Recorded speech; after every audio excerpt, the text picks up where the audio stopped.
Today on Doomed! Well, they have been, actually. The Groiper movement has been slowly building up a substantial little base for itself while we're paying attention to everything else.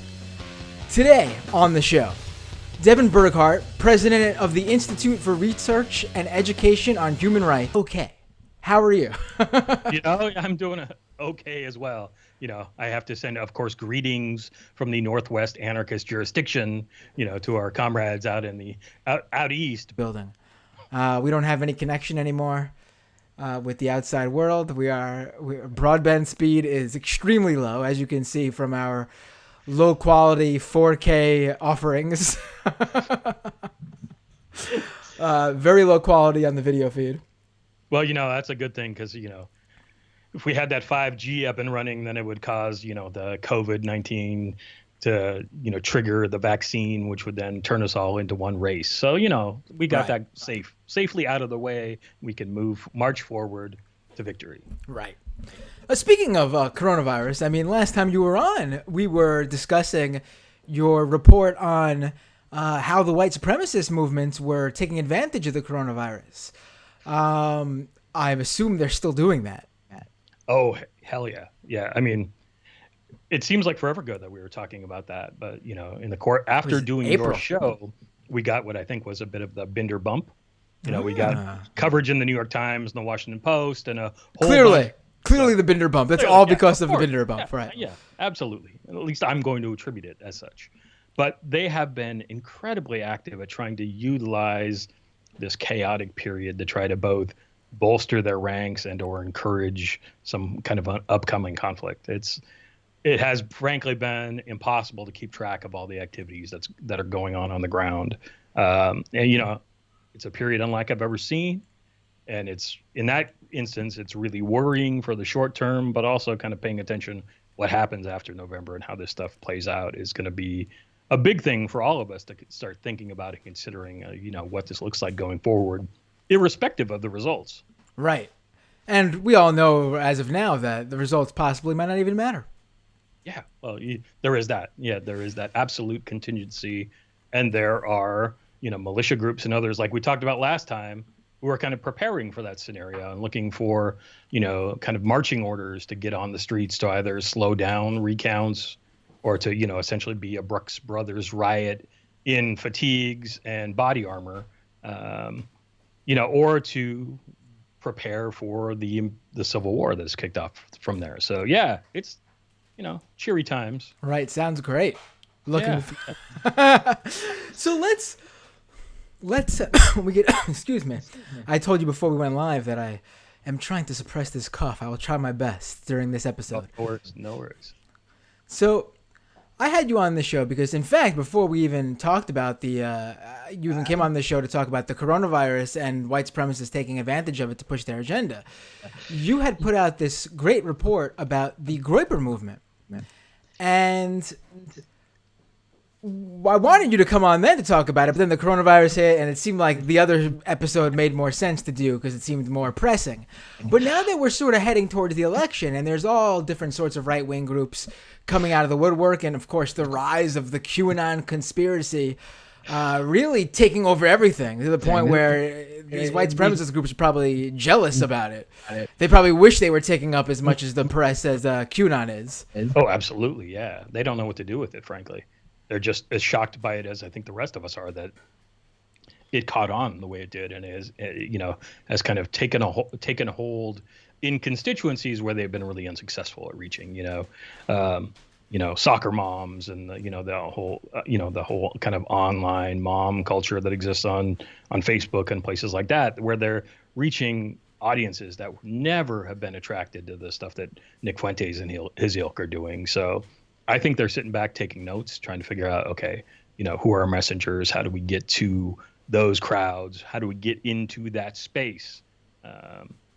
Because they know that they've got to figure out how to expand their movement. And the other thing that they're also thinking about is longevity, keeping this stuff going on long past, their existing. While most of them are Zoomers, they're thinking about also starting to think about the next generation and how they get involved.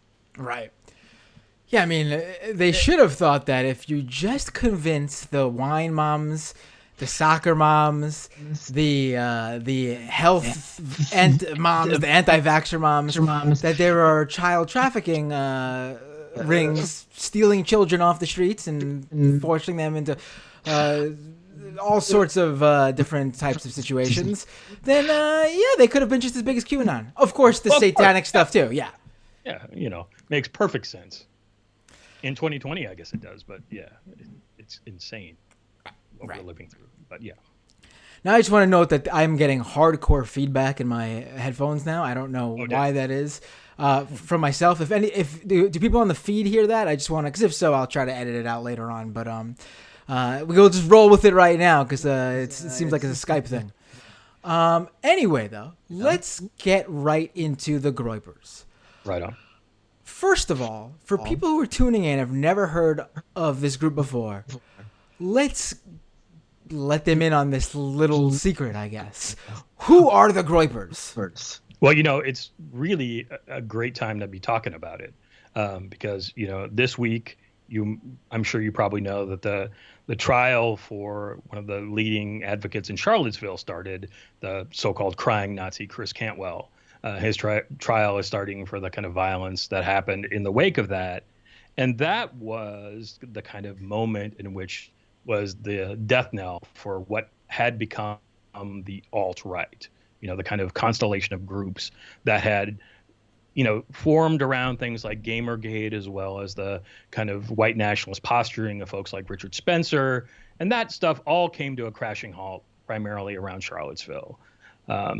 In the wake of that, some of those participants at Charlottesville were looking for a way to kind of rebrand the kind of ideas of racism and anti-Semitism and kind of hardcore white nationalism into something else.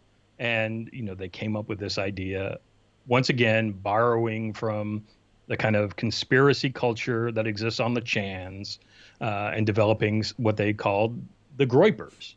They were trying to rebrand the alt-right as something a little bit different. In this case, it was, again, more explicitly white nationalist. It was more explicitly homophobic and misogynist. And it was an effort to try to take the kind of shitposting culture that existed in the larger Chan world and bring that into the real world and attack conservatives who you would think they might agree with, but wanted to, in essence, move that Overton window and create space for themselves within the larger Trump context.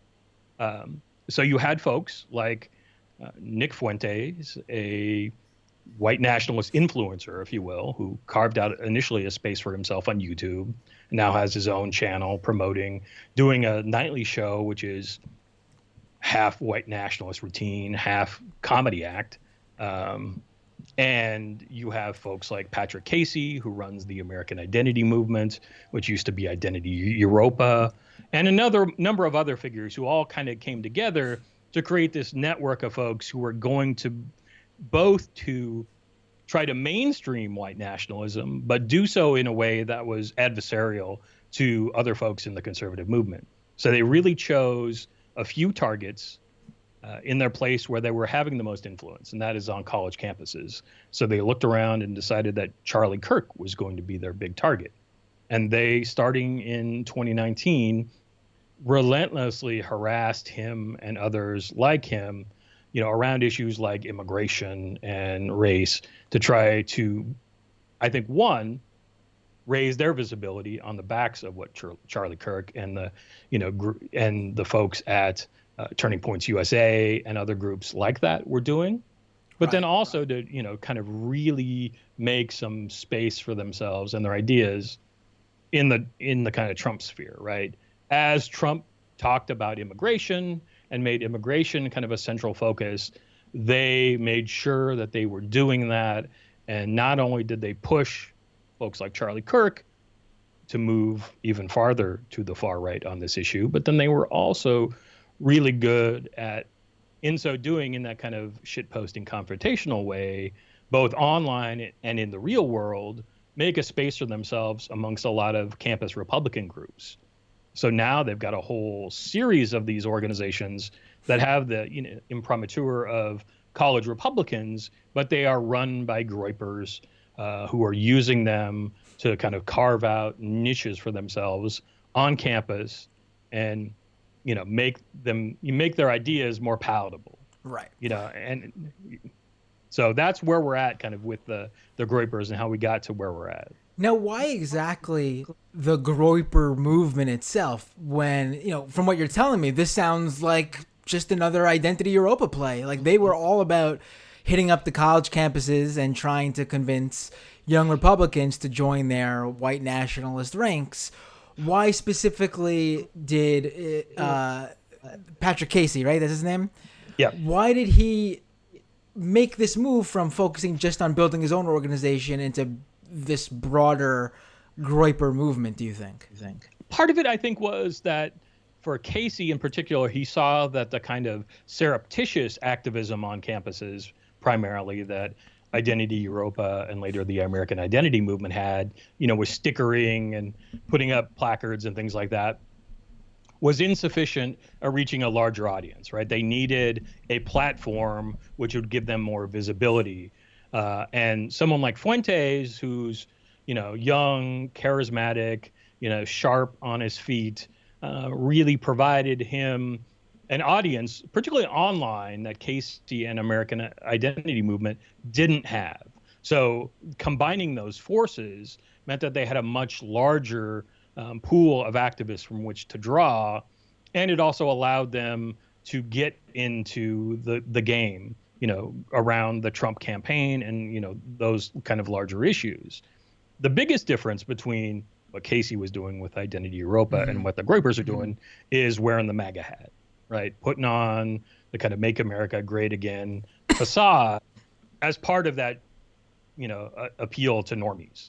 Right. At least Zoomer, right, to get to that larger crowd. So that's, I think, one of the things that was different, right, is that they don't full front hit you with the kind of biological determinism and hardcore anti-Semitism that Casey and Fuentes talk about later on, down the line, but they do so in a way that talks kind of mainstream conservative issues around immigration, and racial preferences and some of those issues to try to move into that space and make their ideas, frankly, seem more legitimate, right? Mm-hmm. It's that whole part of that, what we call the mainstreaming cycle, right? It's trying to put forth an image that is, going to be acceptable to a larger crowd than, what Casey would ever be able to do.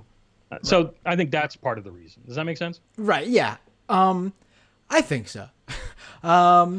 So what about let's actually talk about this right up the top so we can get out of the way. Because I'm sure people saw the thumbnail, and I'll pull it up on the YouTube feed here right now so people can see this image. Why this frog? What is it about this frog? It's for people who are not familiar, this is called the Groiper, right? Yep. Yeah, it's another thing that they copped from the Chans. I think from 8chan in particular. It was their effort to try to pay an homage to Pepe the Frog, but have something that was a little bit different. I don't know the etymology behind why that particular Groiper thing, but it was that's kind of where it came out of, was that whole appeal to that kind of shitposting culture and, trying to appeal to that. Because as I'm sure you will see after this video is released, you will see a whole lot of traffic coming from Groiper types online. In fact, the most we've ever seen at the Institute, and we've gotten a lot of hate mail over the years. Trust me, we have a whole wall of it in our office where we, catalog a lot of it. We've never received the kind of massive online trolling that we've received after we put out that report from all kinds of Groypers with, some of the most awful stuff, Welcome, guys. Yeah. So welcome to the show. This is Doomed with Matt Binder. Subscribe to the YouTube channel at youtube.com/Matt Binder. You're on it right now. For the audio version of the podcast, doomedpod.com. Oh, Patreon.com/Matt Binder to support this show monetarily. I would really appreciate it. That way we listen. For every Groiper that signs up and pays me $5 a month, I will do a Groiper episode. Oh, that's amazing pandering of the first class. That's awesome. Now, and of course, your money will go to. I'll take your money and donate it to the proper organizations that deal with racial justice and all sorts of things that you guys hate. But let's talk about Nick Fuentes a bit, because he is a character in of himself. I mean, you spoke about how he has his own chat. I mean, he's basically the leader of this movement. Yeah, the nominal figurehead. Yeah. Now he's been banned from YouTube, right?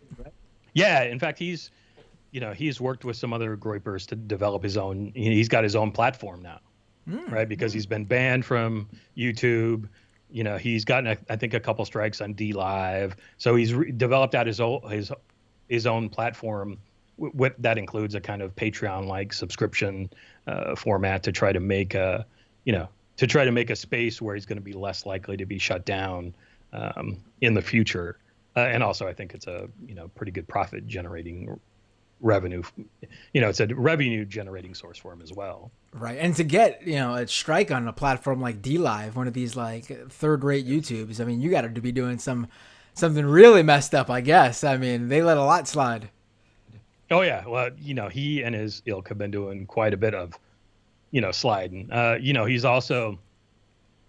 He also uses those channels quite often to do a Twitch-like stream of his of playing Fortnite and other video games, where he'll get, folks like Casey or Baked Alaska or Jaden McNeil and some of these other folks to play along with him, in which they'll both talk smack to one another, but also kind of rant about whatever it is about the day, to kind of push those things forward, to kind of normalize the chatter around white supremacy in these forums. So that's why, in part, I think he's rightly worried that he's going to eventually get kicked off some of these platforms, because the stuff that comes out of his mouth is often horribly racist, anti-Semitic, and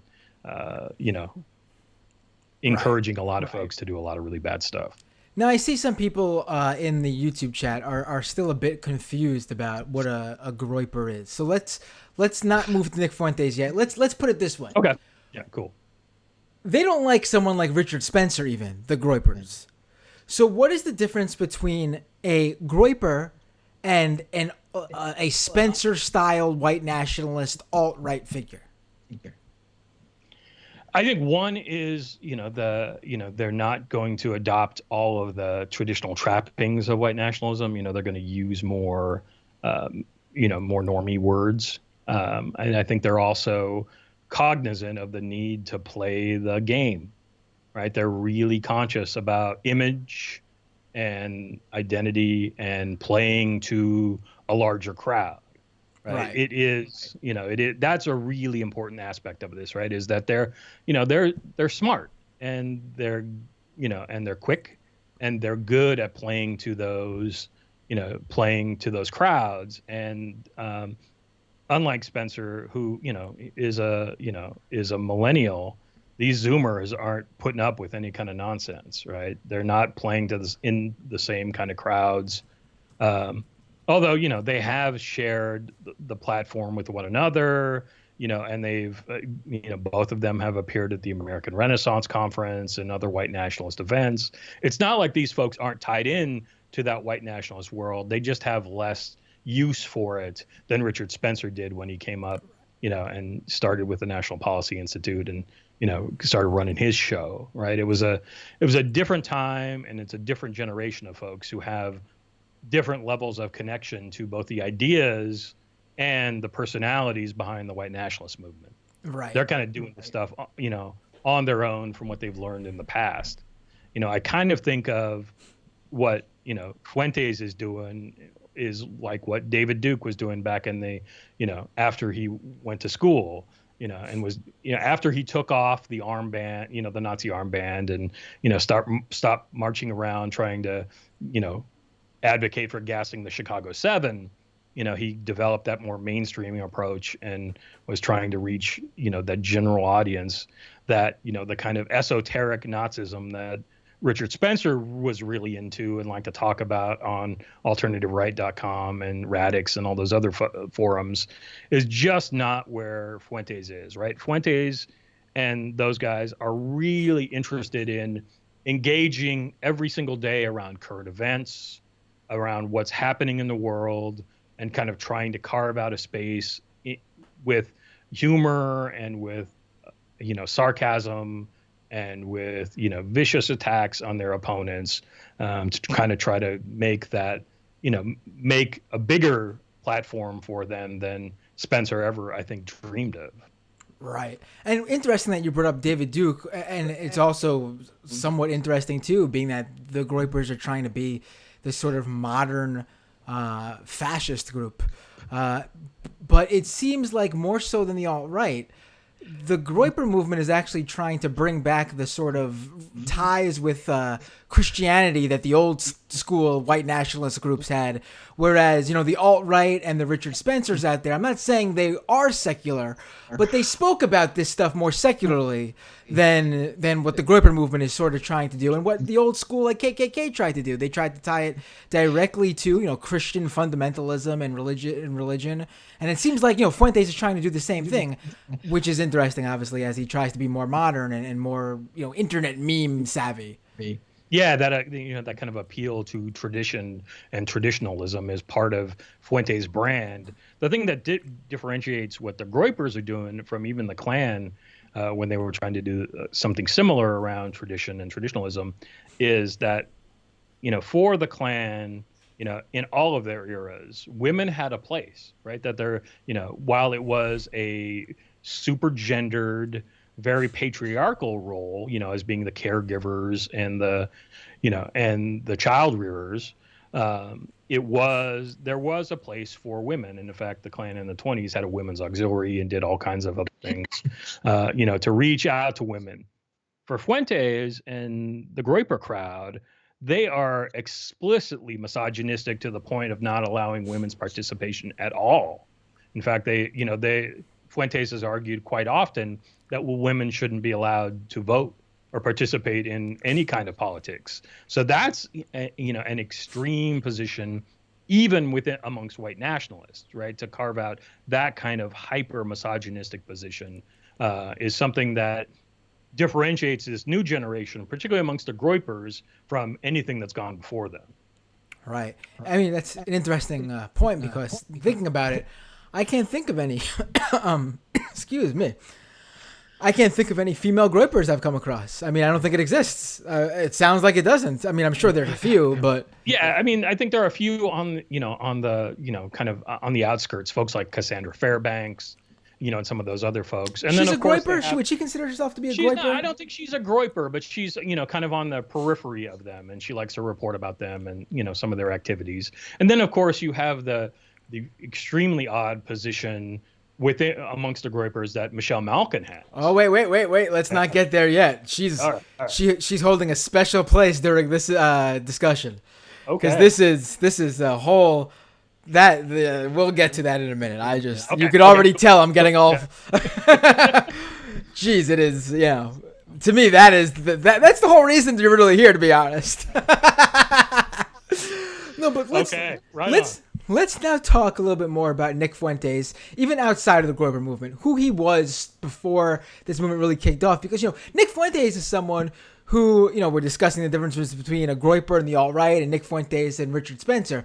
Nick Fuentes is someone who can't even navigate these platforms without getting banned, as opposed to like someone like Richard Spencer is still on all these major platforms. I mean, when you think of white nationalism, like the current face of white nationalism, a lot of people think of Richard Spencer, and then, you would assume like, oh, if that's him, then he would be off of all these places. He'd be banned from these platforms. But no, Spencer is on these platforms because he is more calculating and more careful about how he talks about things. But Fuentes is just to the extreme of the extreme, really.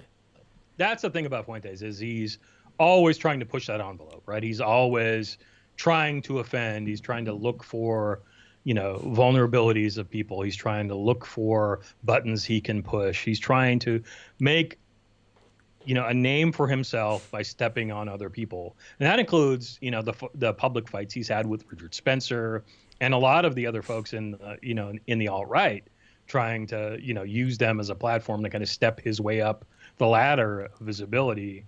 He knows that he's got to pick those fights to try to get attention and get visibility. I think part of that comes from, and I hate the fact that I shared this with him. We both, in our younger years were debaters, right? So he comes from that background, right? When he was in high school, he was a debate nerd like I was. And he's used that to his advantage to try to use both his skills rhetorically as well as, his quick wit to try to push out, these other folks and make them frankly look silly, by comparisons. I mean, he runs circles around a lot of these other activists. Not surprising, but he is always kind of looking for those ways in which he can get under people's skin, because he knows, I think, and he said it before, is that, controversy and drama are what drive people to watch him and to, and to learn from him. Right. So he needs that kind of energy, in that essence. He's kind of a controversy vampire. He lives off, feeding off of the controversies that he creates each and every day. Right. Yeah. Now, how big would you say the Groyper movement is? Like, how many, because we were discussing beforehand how, while all this was, and we were talking a little bit before we went live too, about how there's so many groups right now who are sort of making a name for themselves, especially the QAnon conspiracy theorists, who are, many subgroups in there too. But, as they're growing, and, I'm sure people are still thinking about the Boogaloo Boys are making a name for themselves right now as they show up at these Black Lives Matter protests. And, people, I'm sure, still have the alt-right on the tip of their tongue, even though they've sort of fallen into the background as well. But the Groypers aren't as visible to the rest of, to normal people right now, I guess is the best way to put it. Yeah, no, I think they've largely dropped off the mainstream's attention, because most of the stuff they've been doing has been either on campuses or kind of behind the scenes, right? I think that while the rest of the far right kind of tweaked out around COVID-19 and, dove deeply into COVID-19 conspiracy land, the Groypers didn't do that so much. Instead they kind of focused on, building up their platforms, reestablishing their brand, looking for ways in which they could get involved in the political discussion around the Trump campaign and, and carve out a place on campuses.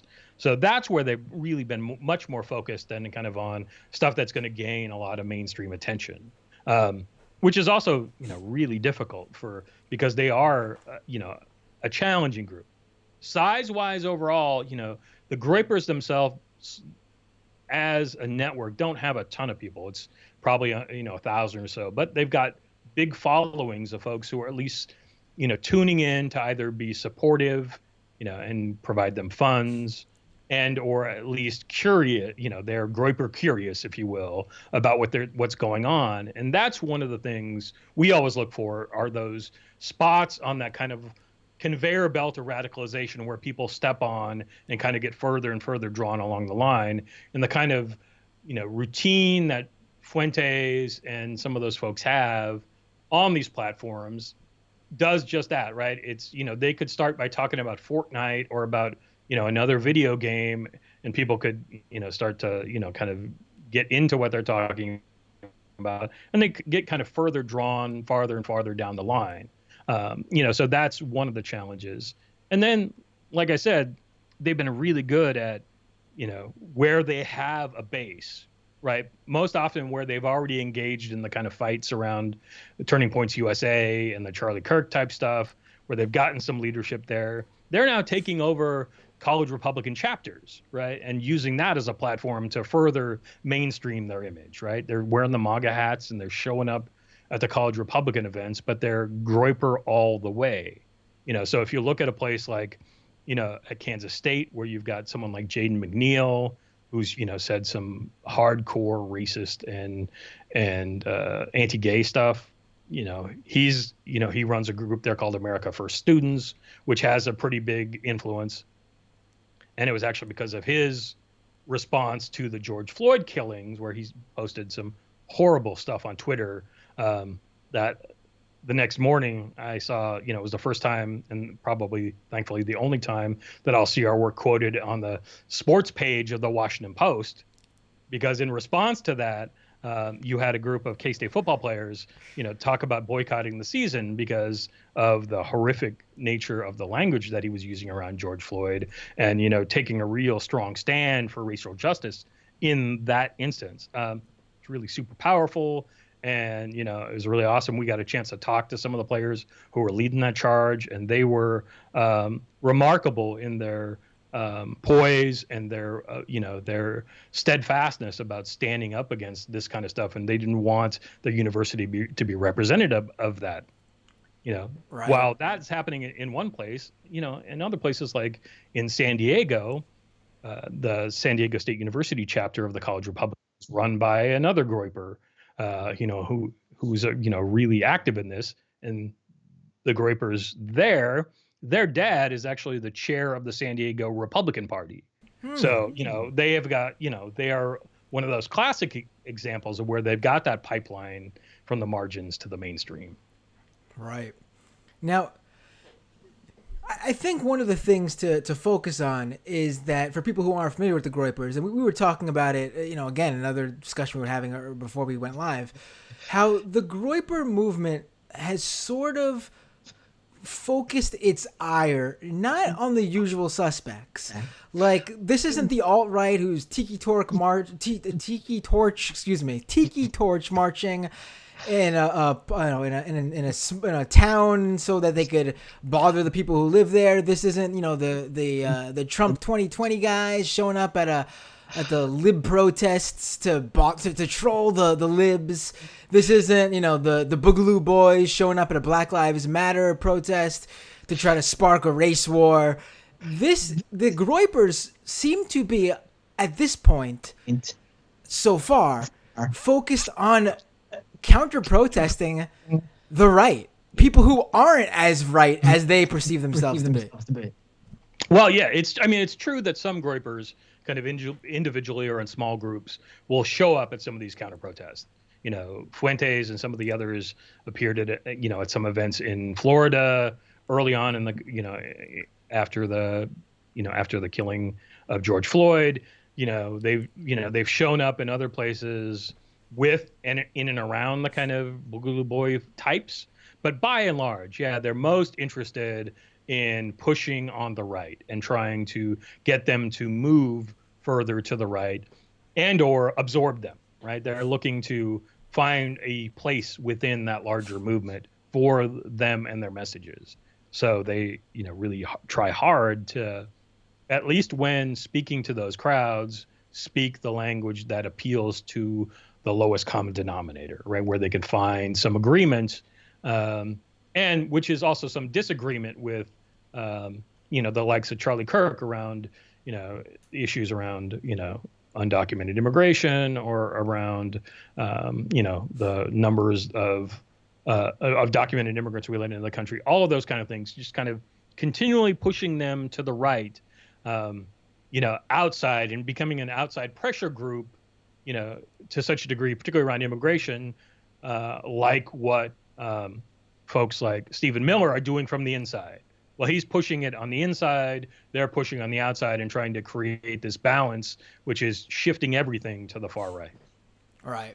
I said earlier on the Majority Report when I was co-hosting that I plugged this conversation we're having, and I said how, the Groipers might be the only people out there who dislike Ben Shapiro more than the left. I mean, they have really set their sights on some of these very well-known right-wing figures. It's pretty interesting to see. I mean, people talk about, again, bringing up the left, people like to talk about like leftist infighting. The Groipers are leading the charge against the right. Yeah, it's fun. It's fun to watch. To a degree, that kind of infighting is always fascinating. But to the degree that the Groipers are winning those battles, That's really concerning, right? The fact that, they can mop the floor with a Ben Shapiro or a Charlie Kirk, rhetorically in the audience, um, taking over events, kind of making their points known online and off. They have been really successful at doing that kind of swarm culture and taking over conversations and moving them farther to the right. I mean, already I'm, seeing in my Twitter feed already, a number of QAnon and MAGA folks showing up because they're paying attention. So you are, grabbing folks all over. So, the word is getting out there in MAGA land that, you're paying attention to the Groipers. So that's awesome. Now, is this what the Groiper War is? Like the whatever they call that? What is it? The Groiper War? Yeah. Yeah. So that's basically them showing up at these events and trying to take over well-known right-wing figures' speeches and things like that. Yeah, and early, in late 2019, early 2020, their whole tactic was to show up at events of like Donald Trump Jr. or Charlie Kirk or Ben Shapiro on campus and other places and try to just take over the conversation, right? They would strategically plant people in the audience to ask questions, to steer in their direction and kind of create havoc, without having to take over the stage. They took over the conversation, by being strategic about the way they were attacking these folks, and really not only put, both Trump Jr. as well as Kirk on the defensive tremendously.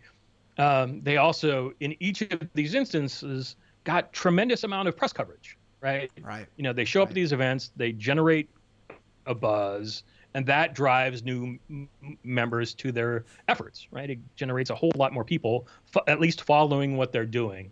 And that's what they're all about, right? It's all about creating that buzz to get more followers, to try to drive the conversation. They're all into the kind of online metrics of followers and ratios and all that other kind of nonsense, and will doggedly and relentlessly hawk people they disagree with, until there have been a number of folks we've talked to who have been driven offline because of the kind of relentless intimidation that they get from folks once they've even mentioned some of the Groiper stuff. Now, I think that'll surprise some people, what you just said earlier there, where you mentioned how they even protested at a Donald Trump Jr. speech.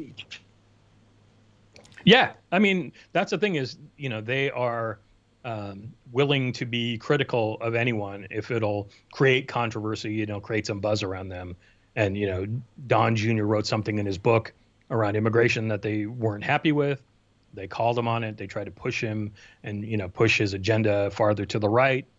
And we don't know if that was successful at moving the larger conversation, inside the White House.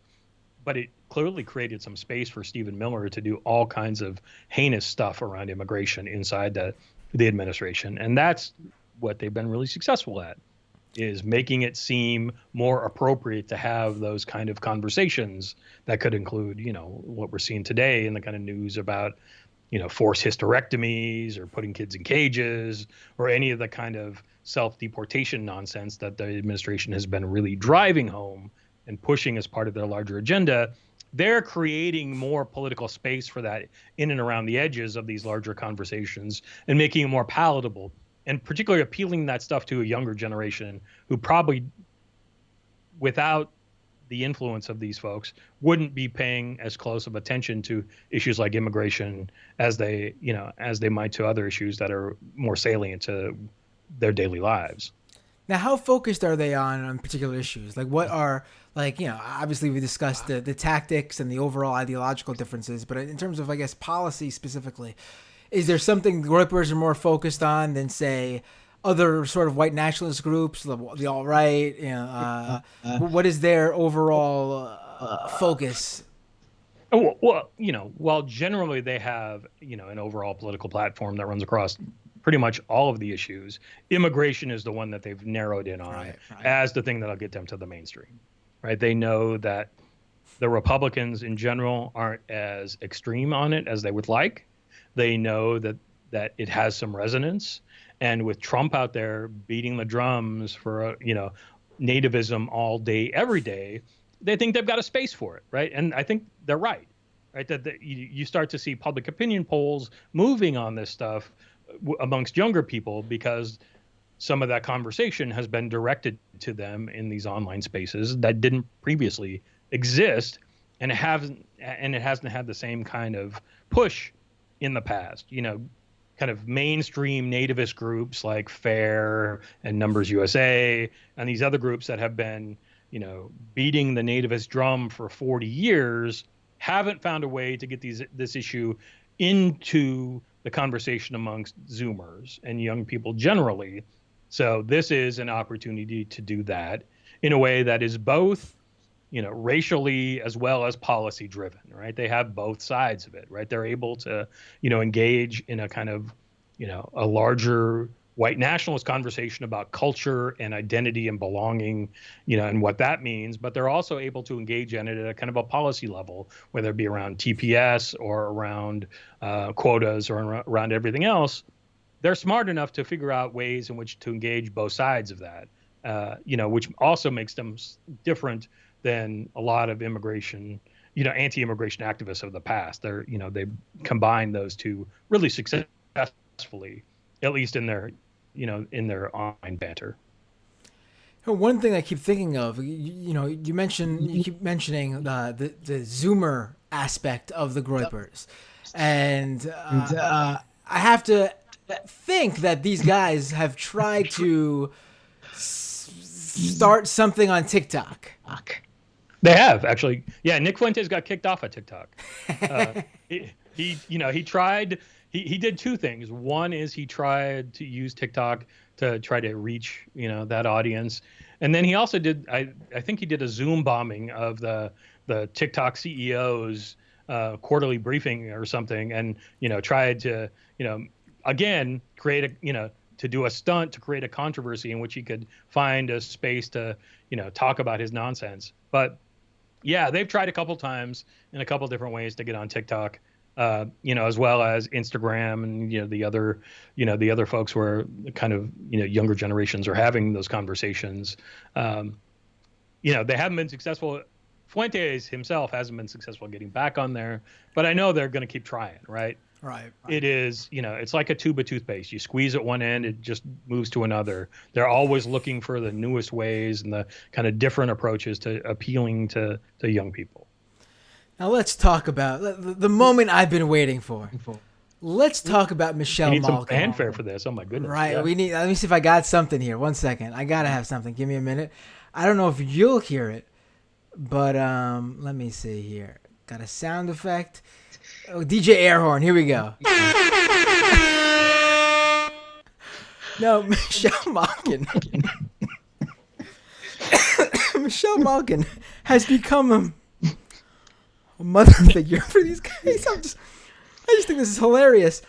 They literally call Michelle Malkin Groiper mommy. Yeah, she has called herself that. She calls herself that, and they call her. Oh yeah, the mother of Groypers, the Groiper, and I don't want to say that's actually wrong. Mother of Groypers makes it seem like it's some sort of Game of Thrones Daenerys thing. No. Literally, she's like their mommy. Like that's what she calls herself. She's not Khaleesi of the Groypers. She's literally their mommy. Explain this to people who are like. Their mouths have dropped to the floor right now. Well, for a bunch of these folks who are still living in their mom's basement, that's not surprising. It is Michelle Malkin, for those of you who don't know, has been a hardcore nativist activist for decades, going back to the 1990s. She has published some of the most horrific things around anti-immigrant sentiment. She's written a book called In Defense of Internment, about why it was good that we interned the Japanese during World War II. And she has continually appealed to that kind of white nationalist cross-section, in a lot of the same ways that, Ann Coulter has done over the years. But she has really courted that kind of crowd. She writes for VDare, the white nationalist website. She has engaged, and that is the kind of niche she's carved out. And as a woman of color, she gets a lot of cred because it allows the folks like the Groypers to have, a get out of racism free card. Like, how can we be racist? We, have this person that we call mommy who's, who's a woman of color. So how could we possibly be racist, right? We're just in this for the ideas, right? The reality is that as her role within the movement, she's number one, providing cover, but also then providing that kind of bridge to the larger anti-immigrant movement and helping kind of create space for this new generation of folks, because she kind of lost her position amongst older nativist folks when that kind of stuff fell out of favor to a degree and just kind of became totally mainstream. There was less of a need for a Michelle Malkin, although she still has a syndicated column and still writes for VDare. She wasn't getting the kind of traction that she was, but always looking to get back on the map, always looking to find a spot on, Tucker Carlson's show or wherever she could to kind of find a place to, pitch her stuff. She found the Groypers and the Groypers found her, and it was like a match made in heaven all of a sudden. How did this even happen? How did they? Where did this all start? I mean, she's someone who. I don't know exactly how it officially. Right. She is someone who, you mentioned all the terrible things about her, but she's also someone who has held a pretty, mainstream in terms of like Fox News status. Yeah, and exactly. all of a sudden she's white nationalist mommy. And, obviously the mainstream right wing doesn't want anything to do with her anymore, but she's become this figure, like it's in these far right circles. Like the jump is, it's not that far of a jump, but it's still a pretty, big jump because you're basically cutting yourself off from the cable news networks that will have you on. Even like, I haven't seen her in anything anymore. She used to be like a face. Yeah. It's incredible. Well, that's the thing is she dropped out of the scene, right? She dropped out of the, the appearances on Tucker and on, other Fox News programs. And, she had kind of gotten left behind. It was primarily in the online world that, she kept posting, she's pretty active on Twitter, for instance, and her stuff would get, retweeted like crazy by the Groypers, right? Kind of amplifying it. And then it just became, it became, almost, kind of, there was a synergy going on between the two, right? She would amplify them and lift up some of their stuff, and they would do vice versa until they actually had the first Groiper summit in Florida, about 8 or 9 months ago, and Michelle Malkin was the leading speaker at that event, right? So they had kind of courted her in the online world and amplified her presence, and then found a home for her within their movement, and then I kind of fully embraced her and started calling her, and she started calling herself the Groiper mommy. Yeah, it's nuts. But it was, a classic instance of someone who falls out of the mainstream and is looking for, a place to have their voice heard. It's kind of the opposite. While she's falling down out of the mainstream, the Groypers are trying to reach at it, and they find themselves in the middle, and, they start working together, both to provide themselves cover for charges about racism and hopefully to try to glom onto whatever mainstream credibility that Michelle Malkin has left. And she's looking for it, to sell stuff, to, gain a wider audience for her stuff, because she doesn't have one anymore. So she's now having to rely on them as a way to, have an audience to speak to, because otherwise, she wasn't getting the kind of reads and stuff she was in her VDare column, and a lot of folks had started dropping her syndicated column. Right.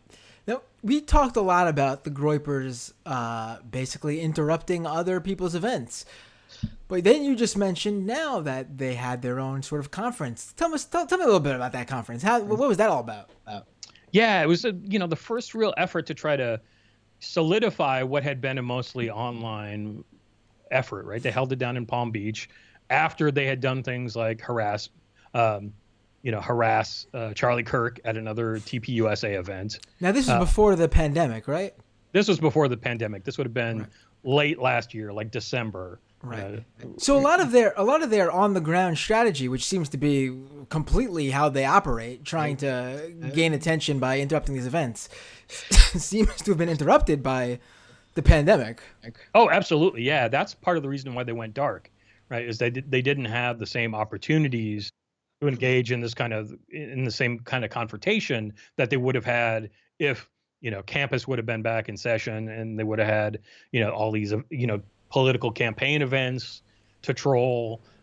So, I think it was at that time where they kind of retreated into, building out their own platforms and try to figuring out a way forward, beyond 2020, something that they weren't thinking about when they held the summit in December. All right. So what was the summit all? It was just they're getting together in real life for the first time. Is that sort of what it was, like a networking thing? It was, it was an opportunity for a lot of folks who knew each other online or in different spaces to get together for the first time. One of those really important networking opportunities. And Ogle at Michelle Malkin in person for the first time, right? Yeah. Yeah, exactly. Yeah. That's really what it was all about. It was an opportunity to go to Florida to do that. They didn't have, it was almost 100 people in attendance. They had speeches by Malkin and Fuentes and Casey, and some of the other up and coming leadership, and they were really trying to lay a path forward for, like we talked about before, one that, the kind of campus outreach, and two, that continuing to dog, folks like TPUSA and Young Americans for Freedom and any of the other groups. They could find a way to target to, do that kind of trolling to create space for themselves.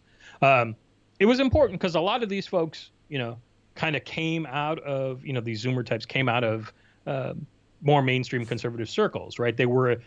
Some of them had been originally involved with Turning Points USA, but had been won over by Fuentes and Casey and some of the other folks, so they have taken that activism that, and the kind of lessons they learned about speaking to the mainstream that they got out of their TPUSA training and kind of used that to kind of advance the Groiper cause. And that, gathering down in Palm Springs was really that first opportunity for them to get together and really start hammering out together what was, really at that point kind of a nascent network of individuals who only kind of sort of knew one another. Right. Now, what is the future of the Groipers? I mean, I think there are people who are probably listening to this thinking, well, it's good to learn about these guys, but everything, it sounds like they are out of the forefront. They are not in they're not even in the rear view mirror. They're that far in the shadows. But, that sort of makes them more dangerous. I mean, what happens after the pandemic when they're allowed to go back out there on the college campuses that will once again be full of college students? I mean, I don't know how soon that'll be. It could be a year or two out, but it doesn't seem like Nick Fuentes and his group is giving up anytime soon. No, they're not giving up at all, right? They've already, looked for opportunities to kind of take on the issues and engage, right? I mean, already, just last week, Fuentes was on Alex Jones's show, right? Looking to try to, further advance their image that way. They've also kind of engaged in, some really horrific stuff around pushing the conspiracies and the lies around Breonna Taylor and her death in Kentucky, and look for, ways to be as trolly as possible to get people really pissed at them, frankly. Just like they did with George Floyd, and trying to use that to try to bring in more online members during this period until they get back to campus. But even though we're not back, campuses aren't fully back yet, they're still working at taking over, college, young Republican chapters, and using that as a way to get into a larger political context. They're also looking at kind of figuring out trainings and things that they can do to get more politically active, right? So they don't just want to remain shit posters, but they see themselves as finding a way to move, more explicitly politically down the road, right? They're not going to stick to online posting, but they're learning how to, from the current campaigns, how to engage in kind of political activities that move beyond just the kind of trolling to stuff that is going to have an impact in, particularly local GOP races down the road once we get past this pandemic, if we hopefully ever do. Right. Yeah, I mean, we're talking a lot about the QAnon congressional candidates right now. Who knows? Maybe a couple of years down the line, there'll be some Groiper candidates, as horrible as that sounds. No, I have no doubt. I have no doubt that some of these folks have an eye on running for public office, right? We've already seen that with some of these folks trying to scrub some of their past statements online. We've seen them try to push back against the image that we've had. We saw them get really pissed about the report we released. It's all part of their thinking about, what they're going to look like 5-10 years down the road. And, today's Groiper could be tomorrow's congressional candidate. We've seen that repeatedly, where folks have a history of kind of activism and this stuff, but have tried to clean up their image and move into the mainstream. And these folks, I think, are bound and determined to do that. They're still having trouble to figure out what their lives are going to be like in a post-Trump world. I think there's still a lot of debate and discussion about what that looks like if it gets to that point. Knock on wood. But they are, there is still that focus on, broadening, being the mainstreamers that they are, while not giving up their kind of roots in the kind of, more explicit white nationalist, misogynistic, homophobic kind of stuff from which they come. Right. Devin, thank you so much for joining me to talk about this tonight, because it is, it's something to be aware of, and I'm sure I hate to say it, but I think a couple months, maybe a year or two down the line, people are going to be tweeting me saying, I should have went back and listened to your Groiper podcast because they're now the Republican nominee or something like that. Yeah, well, that would not be the first time that we've seen that kind of stuff. It would be. It's great that you're covering this. I think it's, particularly for folks who are not as insanely online as, most of us are.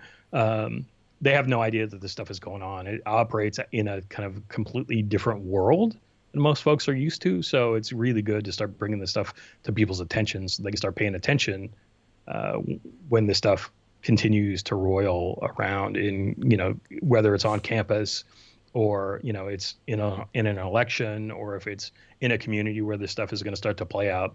Because we don't expect this stuff to stay contained in any one place. We know that they will continually look for new ways to push the button and, expand the envelope in ways which will be really harmful, if left unchallenged, right? So one of the things we really thought was important about this report is making sure that we documented some of that hardcore anti-Semitism and bigotry from the jump, so that they can't, try to clean up their record moving forward, and that they're on record, with what they really believe and what they, trying to cover up. Devin Burghart of the Institute for Research and Education on Human Rights. You have a new report coming out shortly, I think you mentioned. Can you give people a taste of what to expect and where they can find that when it comes out? Yeah, that's awesome. We've got a new report coming out called Eamon's Army, Inside the Far-Right People's Rights Network. It is a report that looks at this burgeoning new movement, particularly out west, but frankly all around the country, of these folks who have created a new organization led by Eamon Bundy of Malheur takeover fame and of Bunkerville.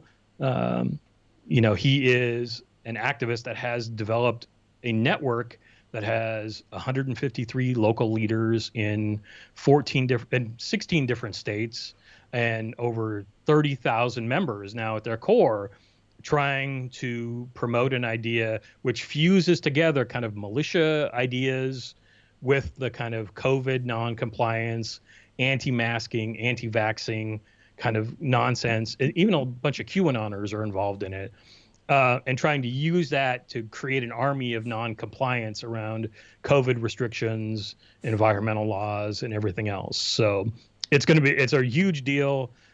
We've got profiles of all of the big leaders in this movement, as well as we've documented all 153 of those local leaders, and we have a sense of who they are and kind of where they fit into this larger picture. And it'll be available next week on our website at irehr.org. You're going to have to come back on. I'm sorry to say, Devin. I'm going to have to force you back on the show to talk about that one. Matt, you don't have to force me. Anytime you want to have me on, I am, just give me a shout. Look at that. Thank you so much, buddy. It's a blast.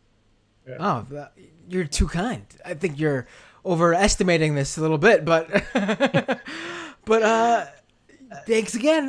Talk to you soon, and looking forward to reading that report when it comes out. Ron, thanks, Matt. Take care. All right, ladies and gentlemen. I've been holding back this huge cough I'm about to do. Let me put my mic on mute.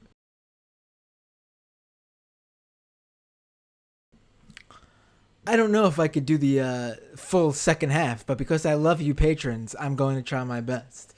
So to support this show, patreon.com/MattBinder. You could also, if you're in the YouTube live chat, I will take YouTube live chat questions. I'll probably just take a few, do a short version of the second half of the show, and then, but we'll still do it. And I will take those live chat questions, the super chat, I should say, questions. YouTube.com/MattBinder, drop a super chat, and yeah, I'll read them. What else? Doompod.com for the audio version of the podcast. You can also, subscribe to the new newsletter at misinfo.com. Misinfo as in short for misinformation. That is misinfo.com. Find me anywhere on social media at Matt Binder, or search Matt Binder if I'm not at Matt Binder. I'm at Matt Binder on most of them, but the few that I'm not, you can just search Matt Binder, and I'm going to come up as the main Matt Binder. Because, I mean, really, I'm the Matt Binder. Anyone else is if there's any more Matt Binders out there, they are wannabes. Just held another cough back. Whew. It is like all of a sudden I got this like allergy cough, and it's like just tickling the back of my throat nonstop.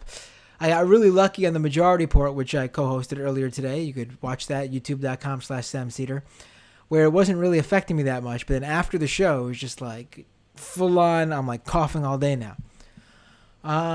Yeah. What else? Yeah, we're going to go to the second half of the show. Yeah, tell your friends about the show. Leave an iTunes review, Google Play review, wherever you listen to podcasts, leave a review on there. And we're going to go to the second half of the show. I'll take your questions, comments, and more. And for everybody else who might be dropping out now for the not joining us in the second half, see you all next time on Doomed.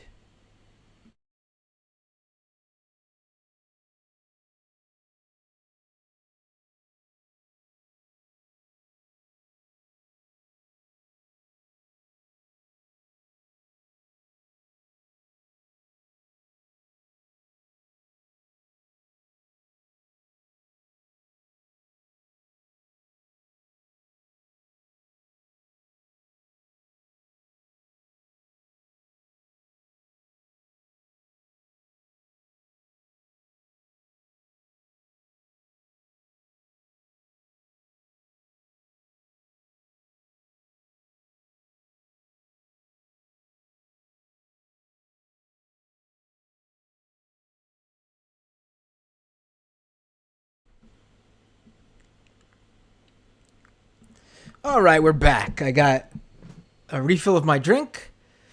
I stole my son's canteen for school so I could use that for water. So I got double the drinks ready to take care of myself for this cough, so I can give you guys as much of a patron show as I can. Let's do this.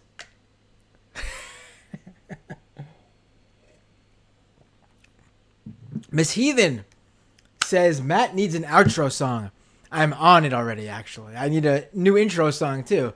As much as I love the Doomed intro song, it's time for something new and something custom just for this show. So I'll be, that'll be, I'm working on that. We'll have an intro and outro between the two parts of the song, parts of the show. Let's go to the super chat questions first. So I want to make sure I get to them. Samantha Sider asks, QAnus versus the Boomer Remover. Who you got? Well, you mean Q? Yeah, I get what you're doing. QAnon versus coronavirus. Coronavirus for our physical health. QAnon for our mental health. How about that? With coronavirus, probably for both. But QAnon destroying our society's mental capacity to process anything, really, ever again. I truthfully don't know what's going to destroy us first. Samantha with another super chat. I hope you don't have the virus, brother. Love your work. I don't think I got it. This is a tickle in my throat. I'm not sick of anything else. My family, I live with my partner and 2 kids, and they don't have any. They're fine. So this is honestly, I think it's the change of the seasons, and this usually happens to me. I usually get allergies and a cough when the seasons change. Usually from summer to fall, and then again from winter to spring.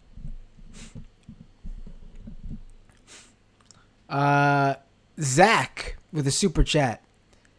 It's amazing how stupid and selfish the ideology of the Groiper is. I mean, you could say that about all these groups, really, right? But yeah, the Groipers are, I think, they're hiding in the background, as Devin mentioned, and I think it's, we've talked about QAnon and all these other various groups on this show a lot. You're getting the mainstream sort of electoral politics coverage from all the other mainstream organizations. I felt like for the next month, it'll probably be, even on this show, more electoral politics oriented. Not the same stuff you hear on the mainstream, but, we'll be talking about the election. And so I felt, with the last show of September, the next 40 days, we're going to be full throttle into this all with the election. So let's take this lull right now to take the time and talk about the Groipers, because I think we'll be talking about them a lot more. I mean, I don't know about the movement as the Groipers, but, Nick Fuentes and the new Identity Europa, I think they're called like American Renaissance or something like that. Those guys are not going away. They've been around now for years. So it's important to remind people that they're here and this is what they're about. And of course, I wanted to do an episode where I get to bring up how there's a group of Zoomers out there who call Michelle Malkin their mommy. I think that's very funny. Ron with a $10 super chat. Thank you, buddy. I know this is a touchy subject on the left. There's nothing touchy with me. But I know this is a touchy subject on the left. But we have to address Crystal Ball. She's been dismissing concerns about Trump's authoritarian moves, and blaming both sides. And she's not the only one.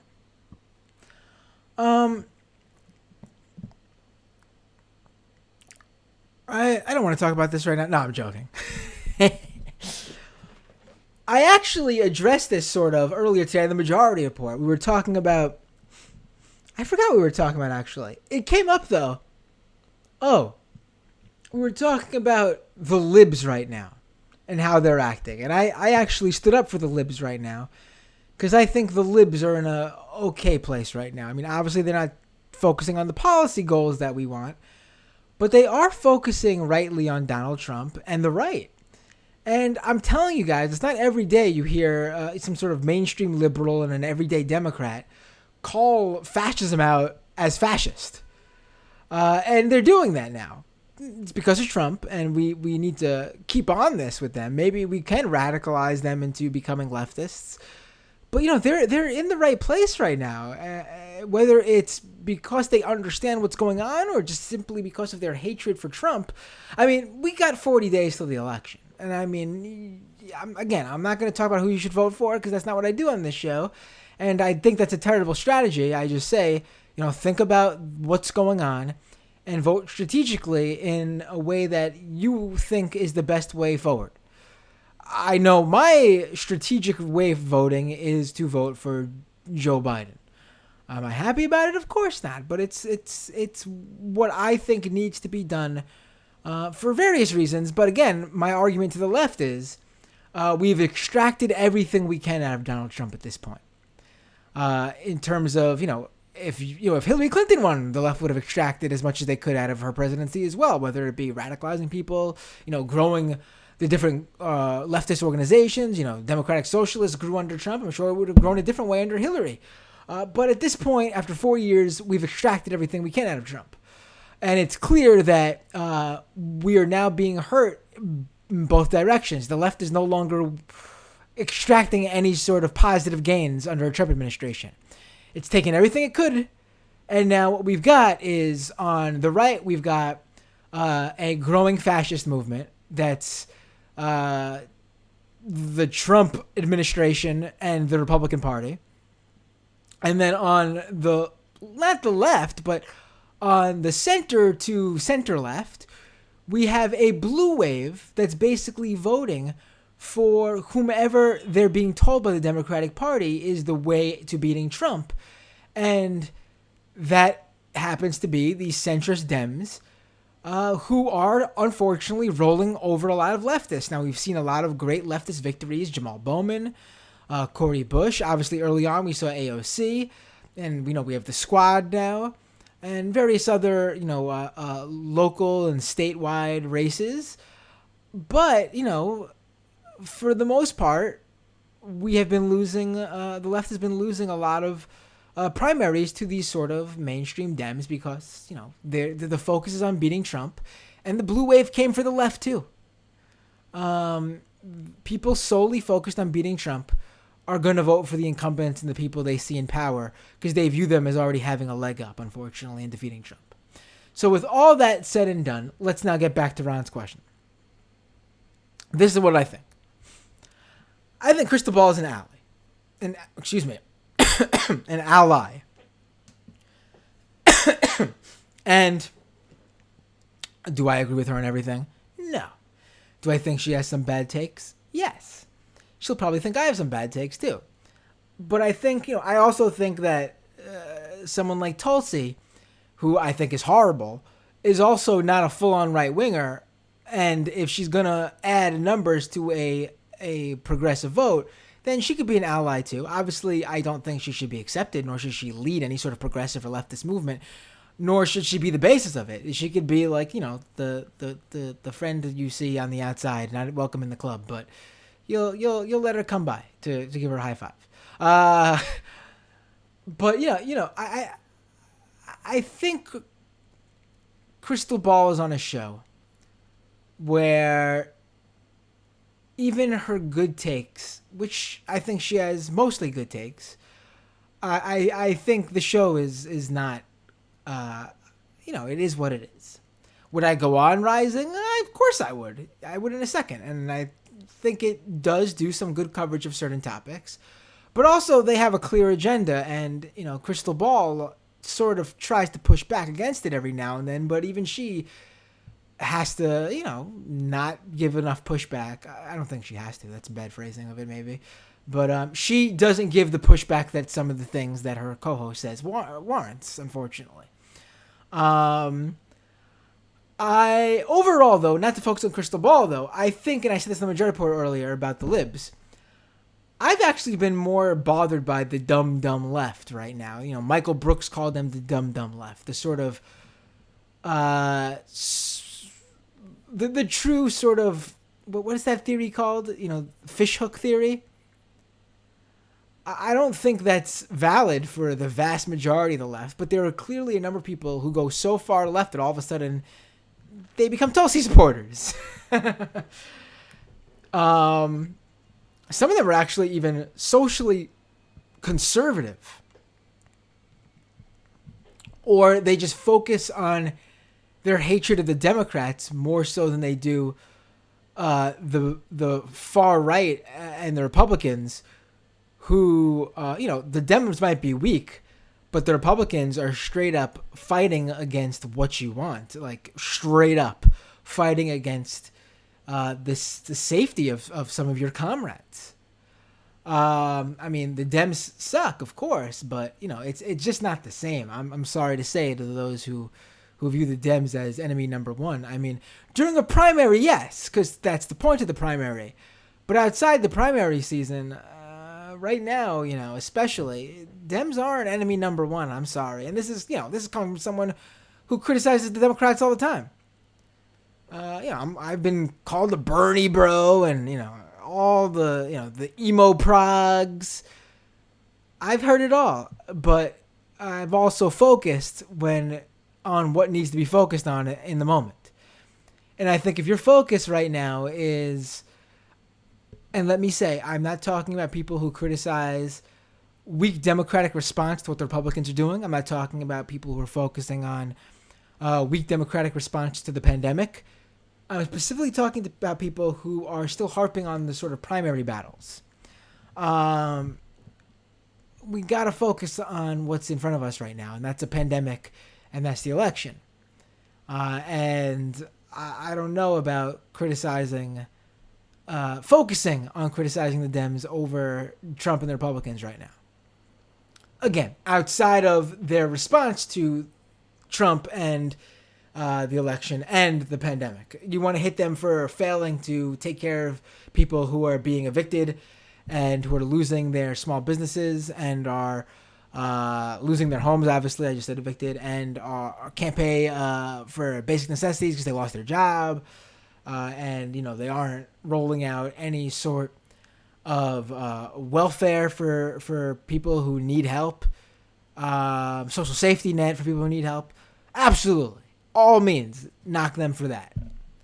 But, there's a few things that we're talking about primary battles here, and it's let's focus on what's right in front of us right now. I hope that answered your question, Ron. People really like my shirt. People were saying stuff about it on the Majority Report earlier today too. Renee with a super chat. Have they been involved in the streets as paramilitary support? Who, the Groipers? Devin said there's been some, counter protests with the Groipers, but they're not the Boogaloo Boys type. They're not going out there armed for the most part. They're the new breed of college Republicans. They're much more at home doing a live stream like this, espousing their white supremacist views. Mariah, where are the Groipers most popular in the U.S.? Devin mentioned Kansas, or are they just everywhere? No, they are. I mean, obviously, any big sort of college towns, that's where they're going to focus on. But no, I mean, they've hit up events in D.C. They basically go wherever there's some sort of big college Republican set up events, like when Republicans on college campuses invite right-wing personalities and talking heads to come and do a speech on campus. That's where they show up and try to take over the event. Again, you probably would have heard a lot more about them if everything that they do strategically wasn't shut down due to the pandemic.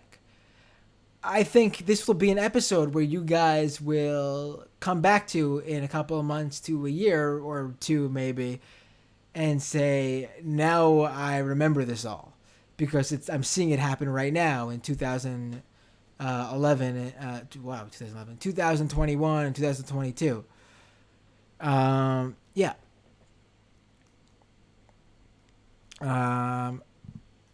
Ray, the super chat. Roommate went to school with Fuentes. He was kicked out of university, moved back with his mom. He barely leaves the house because the whole town hates him. That's very interesting. Is your roommate listening to the show right now? Would your roommate want to call in? I can give you the... let me log into... This is only for... maybe I'll take some calls. Let me log into the caller system here, because I use a different... 1 second. If your roommate could call in right now, that would be great, actually.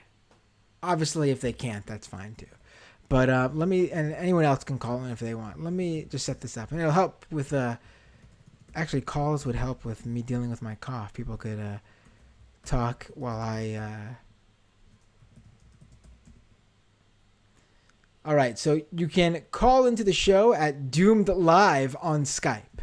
That's Doomed Live on Skype. Just log into Skype and search for the name Doomed Live. This username will pop up, and just call in, and I will take your call. But if you are Ray's roommate, please do call in.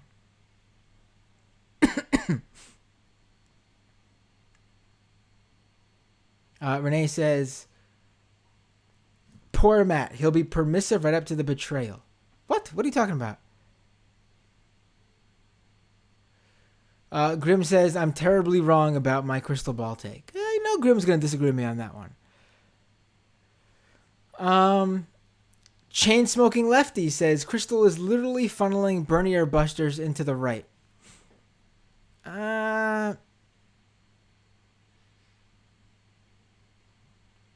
Grim says, good. Matt is confusing horseshoe with fishhook theory. Right, well, I don't think... you're right, I did confuse the two. Right, it is more horseshoe theory. Fishhook theory is going back around to the center, right? No,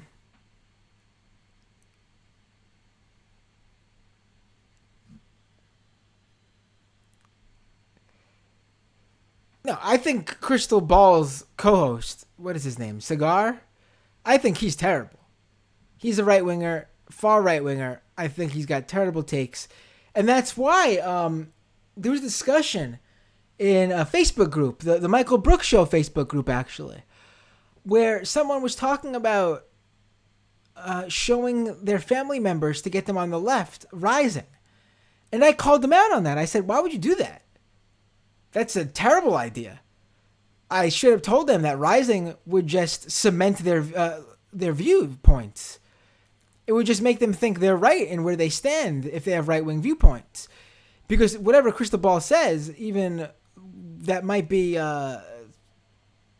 good to the left, like the left enjoys hearing her say, Cigar will just be right there to refute it. And if you already have that sort of viewpoint, you will flock to what Cigar's saying for, like, confirmation bias.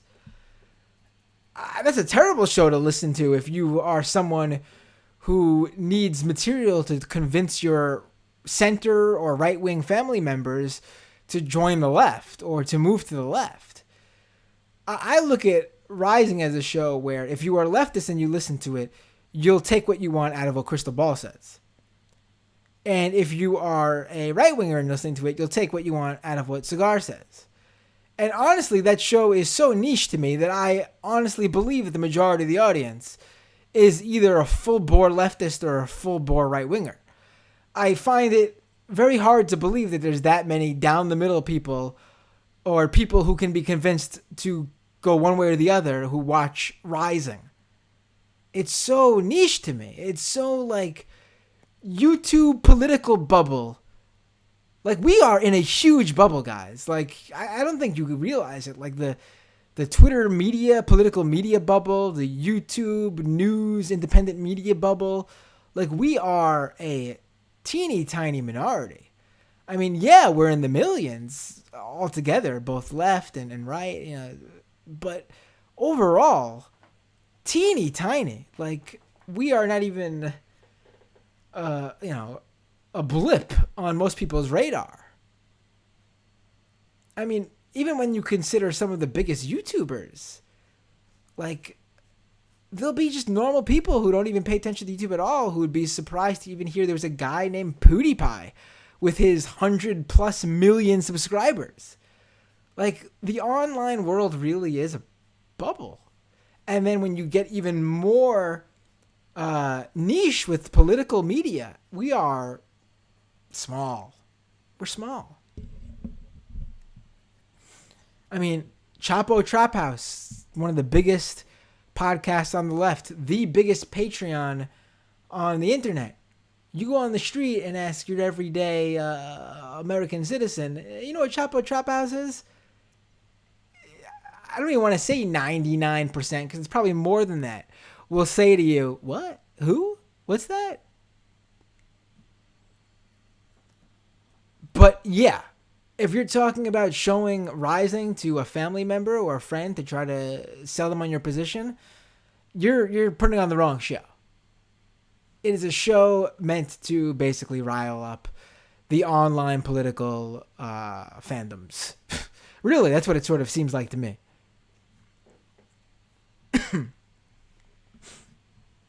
And I'd be happy to go on it.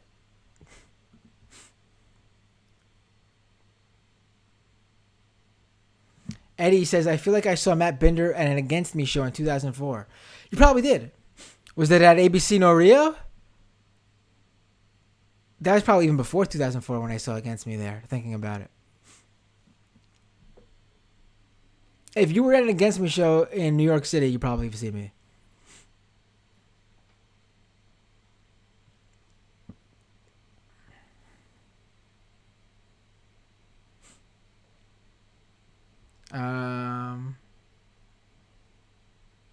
People really liking this shirt.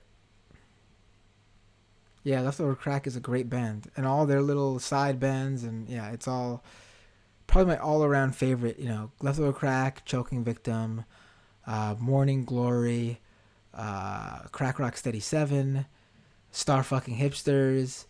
Trying to think what they're... Did I say Choking Victim already? Yeah.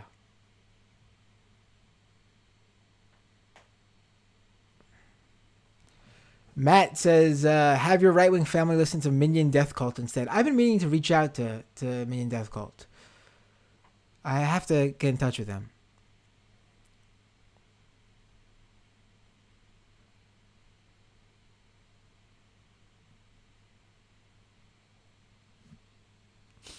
Andy says, did you work with Felix at Cafe? Yes, I worked with both Felix and Virgil Texas at Cafe.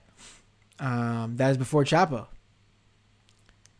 In fact, I have somewhere on a computer a recording from, I think, right before the first Chapo episode where, and it's never been released, where I got a call. Caller, did I miss you? Are you there? Hello? Oh, there we go. Hold on, let me pull you up on the stream. I'll talk about what I was going to say in a minute. What's up? What's your name? Where are you calling from? I'm Erin. I'm calling from Chicago. I just sent in a super chat. My roommate is the one that went to high school with Fuentes. I'm talking to her. She doesn't want to, say her name or have her voice because his followers are insane. That's fine. But she's happy to answer any questions or tell you what he was like. Ooh, this is so she went to school with Fuentes. Okay. I'm trying to think what I could ask without being that won't identify anything. It's a huge school, so okay. As long as her name isn't said, he won't know who it is. Okay. So what school did Fuentes go to? He went to Lyons Township High School in LaGrange. Okay. So what was Fuentes like back in college? Was he I mean, for him, I guess it's not that far back. Here I am, college for me is, over a decade ago. But I guess for him, it's not that long ago. So did he espouse these views then? She says he's always been conservative, always been kind of a dick. But it wasn't until after, so he was at the Charlottesville riots chanting, the Jews will not replace us. And after he was interviewed by Time magazine there, and that kind of exposed him as the white supremacist he is. And after that, like, he just fell further and further into the movement because everyone within, like, pretty much within his family, like, not immediate family, and then everyone within the community otherwise, like, rejected him. So he had no one else but this, like, super ultra nationalist movement. But before that, he was always, like, an asshole, but not to this extent, although he did give their graduation speech at high school because he was their class president. And he said that some people are naturally born to be second-class citizens and they need to know their place. And somehow that went unchecked. Wait, your roommate went to high school with him as well?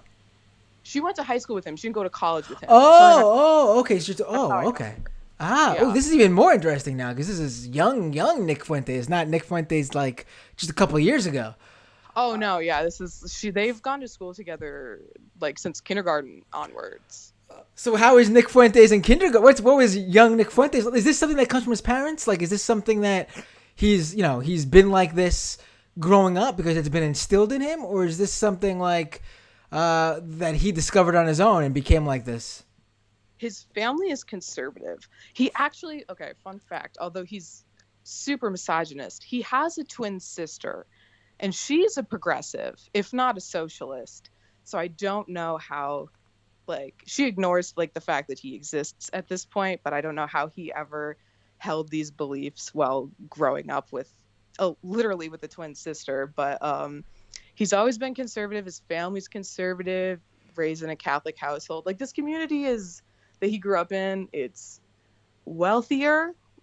It's not conservative though. It's Marie Newman's district. Like, these are people who are very proud to be Democrats, but they're like, Well, Dan Lipinski was the yeah. So I mean, they're not leftists. They're like, normie Dems, centrist Dems. yeah. But his family was conservative, but no, like, not white nationalists. He is an anomaly within this community, which is why everyone hates him and he never leaves the house. I'm now enamored with the twin sister aspect. I feel, Nick Fuentes, don't read this. Sister Fuentes, hello. I mean, I gotta know. I gotta get in touch. I gotta find sister Nick Fuentes' sister and speak with her. Get her on this show. This is fascinating. Yeah, she's like, I guess, very embarrassed to like be related to him, but yeah, very different. Does your roommate know who Nick Fuentes' sister is? She knows her. They're not friends, I guess, because my roommate actually used to like debate Fuentes because they were both on like the same. Like, Fuentes is from a group of people who was always told how special they were in school, so they never felt like they could do anything wrong. But and his teachers reinforced that idea. But he'd always debate like the liberal students, and that was my roommate at the time. So she had a very negative opinion of him, and then just kind of like associated that with his sister, so they were never friends. But I don't know. She hates him now, so maybe she'd come on the show. Man, that's like a new angle here. It's opened the doors for me. I'm like, it's got to see the whole Nick Fuentes saga in a whole new light. So in high school, who was Nick Fuentes friends with? Like, what was his clique? Was he like with the? I'm sure the punks didn't like him. Was he like with the football jocks? What was his group? I actually personally know some people that were friends with him because we all went to U of I. That's how I know my roommate who knows him. But they were friends with him, and like they thought he was an edgy gamer kind of guy, like they didn't think he was actually racist. They were like, oh, it's just stupid online humor, like high schoolers fall into, or like people that got into like the Ben Shapiro comp videos and were like, oh, this guy's awesome. Like those kinds of people who eventually realized like, oh, that was stupid. Like, I never should have fell for that. But then once they saw that Fuentes was literally a white supremacist, they were like, oh, psych, never mind. It wasn't just a joke. Like, this dude's actually this way, which they should have seen from the beginning, and they admit that. But yeah, like he was, I guess, only friends with those kinds of people. People acknowledged him because he was very much like a high school debate kind of kid where it's like, yeah, you're smart, but definitely like had strong, virgin energy. So he wasn't like popular. So what? I'm assuming Nick Fuentes no longer lives in that town. Does he? Is there? He does. Lives with his mom. As far as we know, he lives with his mom because he got kicked out of school and never like re-enrolled at a different university. He moved back home. So does people who live in the town don't see Nick Fuentes walking around or anything like that? He just stays in his mom's basement? She says that no one ever sees him. She's actually she was my college roommate. She's here with me now, but she moved back. She lives in that town now. And her and her friends, she says, never see him. But I don't know. I mean, if your mom's going out and buying all your groceries and shit, I guess you don't really need to leave the house. So I'm trying to think of more high school Nick Fuentes questions to ask. Was he a good student? He was, like an AP honors gifted kind of kid. He was their class president. He gave their graduation speech, and the teachers, like, he was a huge kiss ass, apparently. Ah, Major kiss ass. And the teachers, like, kind of let him go too far with what he said in class because of it. So now they, like, give a disclaimer at the beginning of the year to all their new students, like, yeah, I taught Nick Fuentes, but I didn't teach him, like, his Nazi stuff, like, I don't want you guys to associate that with me. So they're all very embarrassed to have been, like, tricked into uh, thinking that he was intelligent, which is embarrassing for them, and they should be embarrassed. But oh, so the school is familiar with Nick Fuentes and who he's become. oh, absolutely, they've, like, essentially tried to wipe him from the school's history, because I mean, he was the class president, so he's, like, listed on, like, with in their records and stuff for that, and, like, his accomplishments with the debate team, and they're trying to, like, I don't know, they're trying to erase that, but also, like, reckon with it, So when did so that they can move on. right? When did Nick Fuentes graduate from high school so I could get a gauge of when this was all occurring? 2016. He's 22, like us. Jeez, you guys are young. I feel like an old man. So, so no, did anyone try to warn the school about Nick Fuentes' views when he was going there? Um, Everyone just kind of thought he was, just another, like, high school conservative kid, from what she's told me and our understanding of it, like, annoying and definitely borderline racist, misogynistic. But the town they come from is majority white, upper middle class. These kinds of issues weren't being talked about in a meaningful way at that time. Like, it's they like to posture as libs, the upper class people in this town, but at the same time, these issues don't directly affect them, so they weren't necessarily having to face them in a meaningful way until, Time magazine was like, hey, this kid that went to your high school is a literal neo-Nazi. Maybe you should have done something about that. Right. Now that you told me when he graduated, because I know when I was talking to Devin during the interview, I know he's a Gen Z kid, but I guess hearing that he graduated from high school in 2016, that means when he ascended to where when he first ascended as a known figure, he was in senior year of high school. I mean, he wasn't as big as he was once Trump won the election, because he would already have graduated by then. But he was already making a name for himself online as this far right figure. A little bit. I mean, most of his notoriety came after Charlottesville, which would have been his freshman year of college, right before. We think he went to Amherst, which is a fairly, like, or Auburn, whichever one is, like, the conservative school. Right. But even even they were like, nah, this guy's a Nazi. We can't. And kicked him out. But once, like, that happened, that's really when he gained this notoriety online and this massive following in his incel army. Now, I find it fascinating that he's known in the community, because honestly, to me, Nick Fuentes is one of those, like, deep cut right wing characters. Like, you really have to be entrenched in this world to know who he is. That also makes him obviously a little bit more worrisome, because he can ascend really fast and pick things up as he gets older. He's still, as I'm realizing, very young, which gives him plenty of time to make his moves. But this isn't like Richard Spencer, who got all that mainstream press and then his town had to disavow him. This is like people have to know who he is. It's not like they turn on the TV and there he is, and they discover who he is from that. Yeah, my roommate wants to say that after the Time article came out, there was, like, a lot of negative, response to it, obviously, on Twitter, that was like, oh, this guy's terrible, about Nick Fuentes. And he retweeted it, and he was like, all these people hate me and they don't even know me. And then someone who went to high school with them retweeted it, and it got like 100K likes. And it was like, well, I know you and I effing hate you. So I mean, he was like the golden child of the class. He was the class president. Like, head of the debate team or whatever.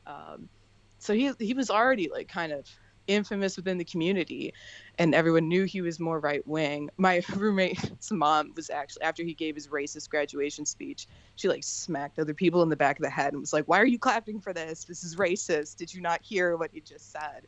But like they kind of had an idea of what was going on, and then after this they were like, "Oh, this kid sucks. We all need to collectively hate him." Right. Wow. Yeah.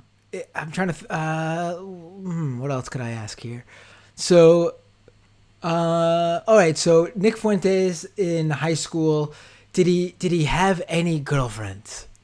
No, no. This is something we've talked about at length. Her and I actually, she's shaking her head. Like, no, he actually has never, like, in high school at all, she's said, expressed any kind of romantic interest in anyone, like male or female whatsoever. Like never, like even like the slightest inclination of any type of sexuality.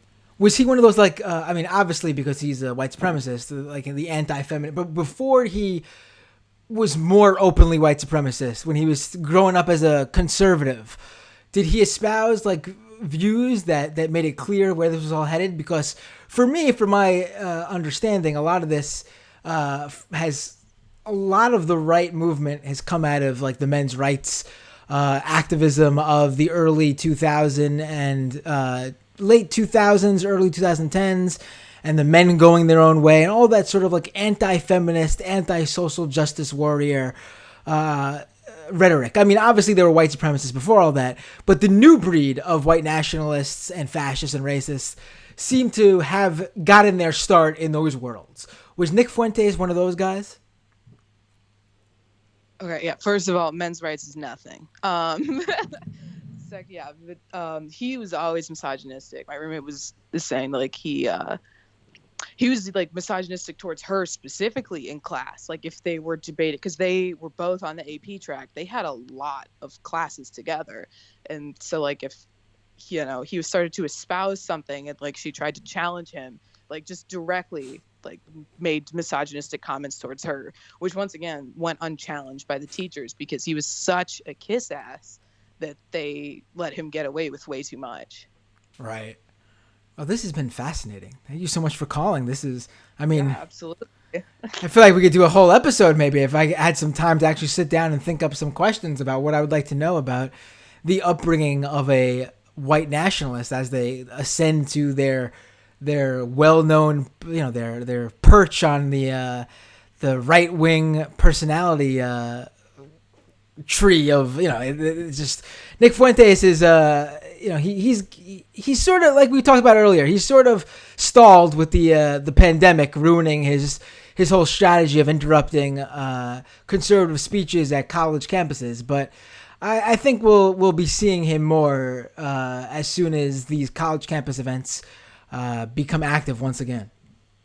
Yeah, my room's always saying how crazy it is to see him at this level because he was a loser, like, and no one likes him in their town. But just to see him have this kind of following is insane. Like, I showed her mom like the clip of TYT did a bit about him, and she's like, "Why is anyone talking about this idiot?" Like, right. It's well known in the community. He's a bad kid, but yeah, he still is a loser. So feel good about that. He's not, he's cool to a bunch of other losers. So, yeah. But yeah, this is fascinating. Thank you so much for calling in. I really appreciate it. Absolutely. And tell your roommate I appreciate her taking the time to funnel her information through you to me. I will. Absolutely. All right. Take care. Have a good night. You too.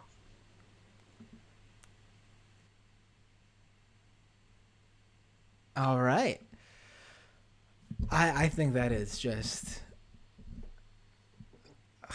I wish I had more time to prepare for this actually, because I feel like I could have come up with some really good stuff if I was, because I could go off the cuff on this stuff, but the topic of these guys in high school has never come up before, so I don't have anything to even work off of. James with a super chat, just a blank super chat. Thank you.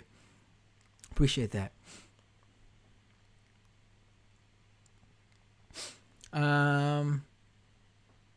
What was I saying before that? I can't remember.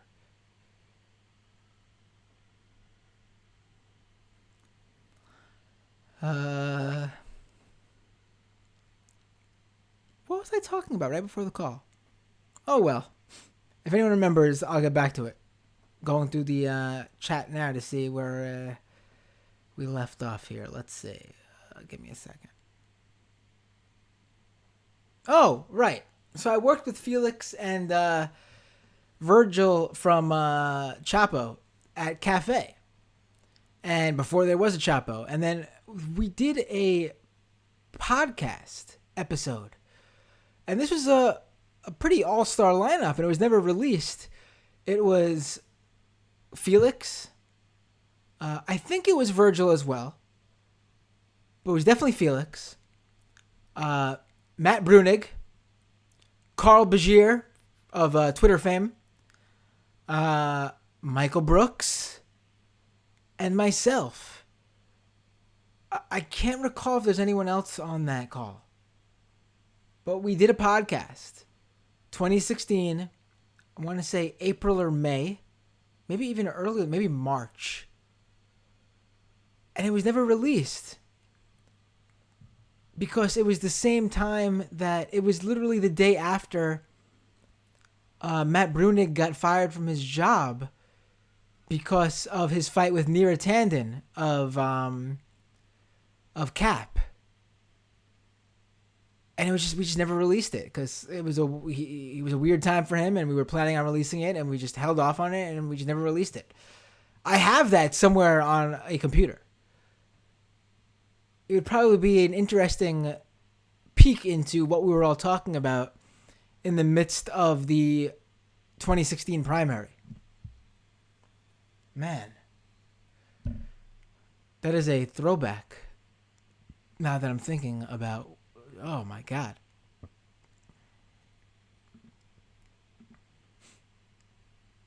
And unreleased Michael content too.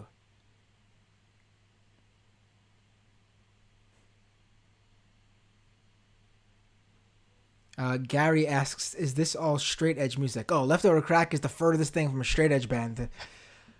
I mean, their name is Leftover Crack. I like a lot of straight edge music. That's not straight edge music.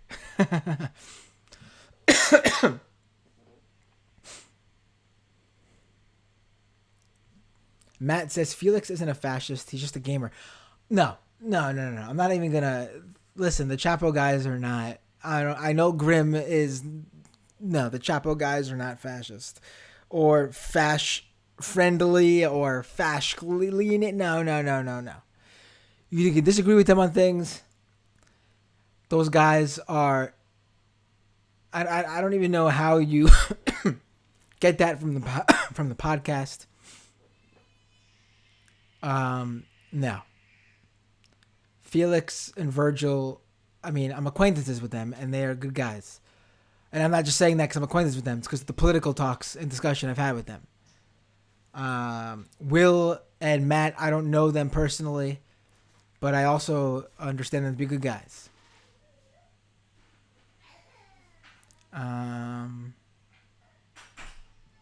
mean, Will actually tweeted out right after Michael Brooks passed away how influential Sam, Michael, and myself were with what we were doing on the Majority Report in those early years in terms of, for his own, political, those guys are, you cannot like them if you don't like them, but they're not that. So let's not pretend or say.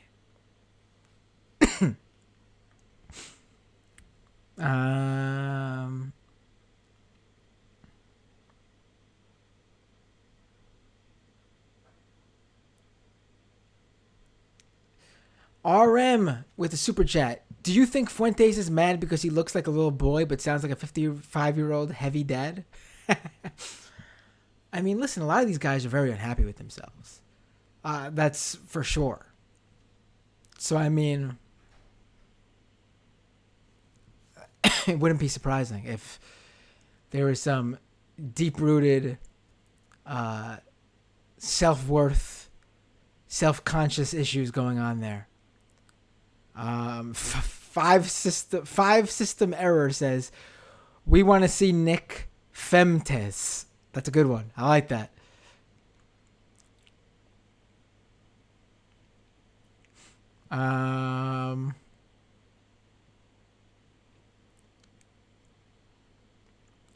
Matt says, the version of Chapo that exists in some people's heads sounds wild. Yeah, listen, if you're going to criticize Chapo about anything, the number one thing that I would criticize them about is how I've never been invited to be on Chapo. That is hands down the most vile, disgusting, disturbing, fascistic thing they've ever done. I mean, if they want to be cool and left and have cred here on the left, they clearly need to invite Matt Binder on their program. And tell their like 30,000 subscribers to subscribe to my Patreon.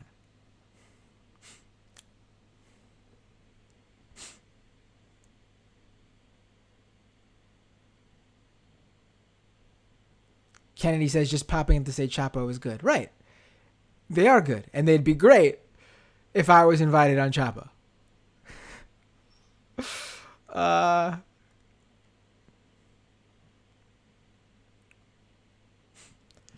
Grim says, last I heard, Matt Taibbi has been busy working on some piece to prove how transphobia... Excuse me. Let me take a sip of water.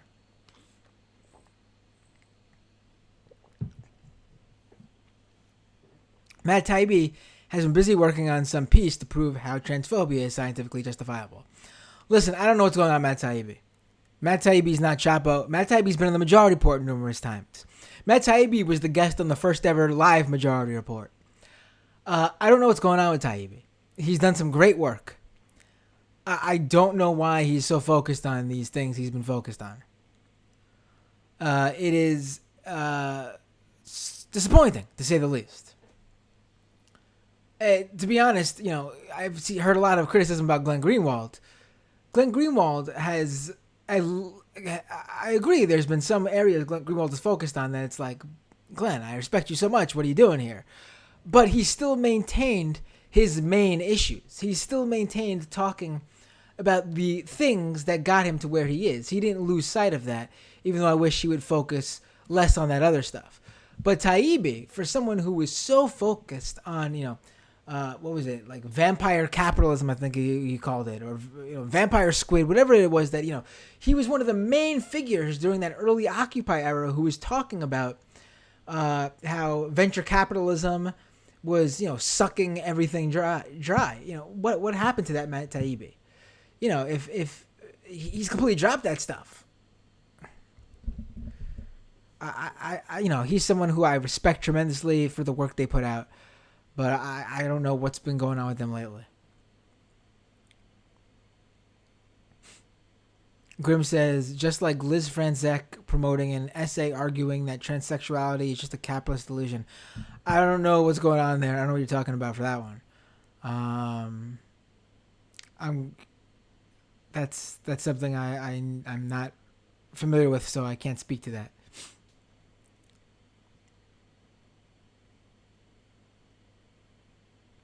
Gary says some weird leftist on Katie Halper's show. RT Gang? Who goes on Katie Halper? I like her.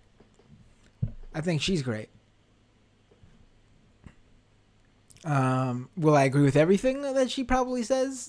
No, but she is clearly someone who is a progressive, and she's done her show for a very long time, focusing on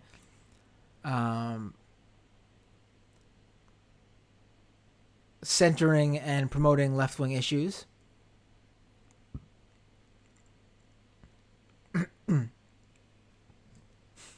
Noah Berlatsky transcribed that Chapo episode, Remember the Guillotine. First of all, Noah Berlatsky is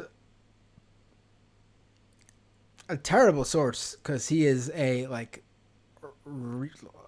lib to the core. A hardcore anti-Bernie guy. He was one of the main promoters on Twitter of the Bernie bro narrative.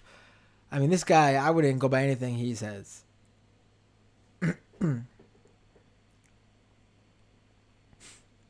FW says it was sad watching Katie Halper let Jimmy Dore slap her around verbally. What happened with Jimmy Dore and Katie Halper?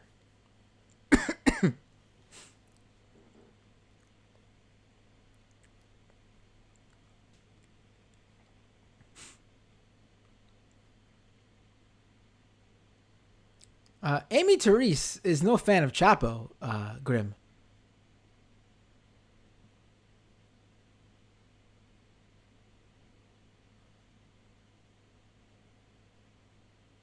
Grim says, keep that in the vault.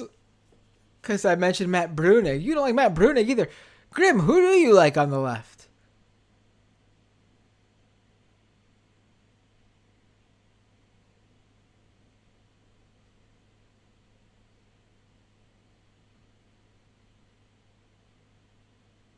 Space Junk says the joke, I guess. No such thing as leftover crack. Right, that's where the name comes from. There's no such thing as leftover crack. Right.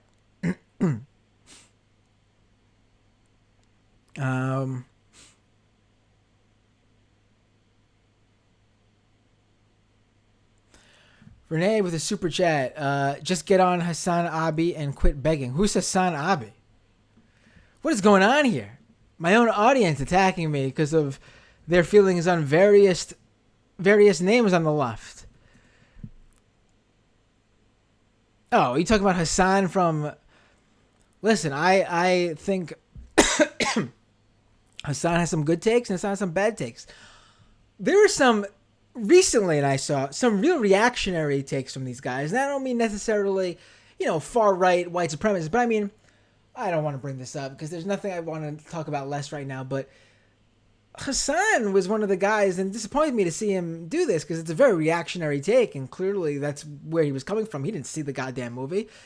Talking about how gross and creepy the movie Cuties was.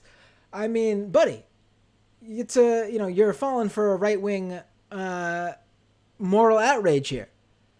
I mean, you don't have to like the movie if you watch it, but to not watch and outright call it a pedo flick or creepy or whatever, I mean, are you gonna get on the religious right, Christian fundamentalist train here and try to ban all the shit that they find to be immoral as well? I mean, that's basically what that was. I mean, I had people on the left, self-described left, who self-identified as Muslims who were attacking me for this. And I mean, obviously, you are a religious person and you think that these things are immoral or whatever. And that's fine if that's you personally doesn't like these things. And, same thing as abortion. I'm sure there's leftist Catholics and Christians who don't believe in abortion, but think it's still a woman's right because that is the law, obviously, number one, but also because a woman should have control of her body and that their own opinion shouldn't control what other people think. I mean, that is a clearly leftist position. But if you are saying that stuff should be banned and you think anyone who doesn't agree with your religious morals is bad, instead of you guys just happen to have a differing opinion on this, then you are reactionary. It's that simple. I mean, I don't know how else to... I mean... You aren't as left as you think you are, to be quite frank. I mean, you can personally be against this stuff, whether it be abortion or, whatever. How girls and women present themselves, fine. That's I am totally respectful of that.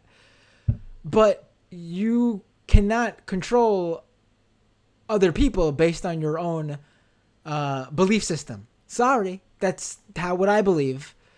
I wouldn't try to control anybody in terms of what they do with their personal life and personal bodies and personal space. That seems to me to be the leftist position. And so, yeah, Hassan, I saw, had a weird take on that. But I mean, I don't have anything against Hassan. I think overall he's probably been quite influential when he was going viral on Facebook, to be quite honest, and probably brought a lot of young people over to progressive politics. So, another guy who I probably have some disagreements with, but overall, I think he's a progressive. And I think, I would talk with Hassan. I'd have him on this show. I'd go on his show. No problem with Hassan in general.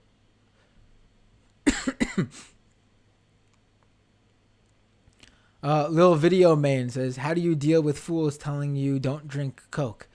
It's not as much anymore. I mean, that's my one thing, that's my... I don't smoke. I don't do drugs. Even marijuana, I don't smoke anything. I don't drink alcohol. My one thing is soda. And I mean, it's not good for me, obviously, but unfortunately, we all have a vice. I'm not a big sweets person, not a big candy person. I do like junk food, but usually it's like barbecue potato chips or something like that. I mean, I've been eating healthier, but as people who listen to me on the Majority Report know, Sam and Michael would always, get under my gears for eating a lot of fast food because it's cheap, and I live on a budget. I live in New York City, and I have 2 kids. Can't always eat as healthy as I'd like, because healthy food, obviously if you can buy healthy food and cook it at home, it's not as expensive. But, when you're going to work and you need to buy a lunch, yeah, that hamburger and chicken nuggets from Burger King that comes out to $2 for an entire meal is the more attractive option than the $12 salad, unfortunately. It's just the case.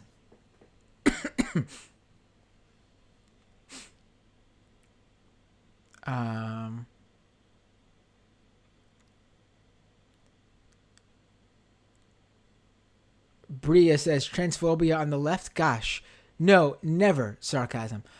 Listen, I got no time for any of that shit on the left. I mean, if someone espouses that views from a point of where they believe it, then fuck them. I don't want them, I don't have any, they can, I don't want anything to do with them. Bad takes, I'm more forgiving if it's not their, if it's not their actual ideology that they think transgender people are second-class citizens or worse, even. If they don't think that but had a bad take, I'm more forgiving of that. They can get on the right track. But straight up, taking the T out of LGBT, any turf nonsense, no, I'm not dealing with that shit. That's not, no. So I don't know who you're specifically talking about, but if that's the case, then no thank you. That's why I'm so disappointed with some of these takes from, how'd this show up here? With Taibbi right now.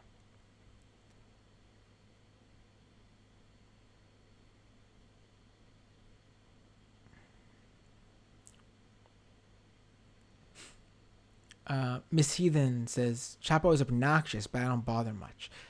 Listen, they're not for everybody.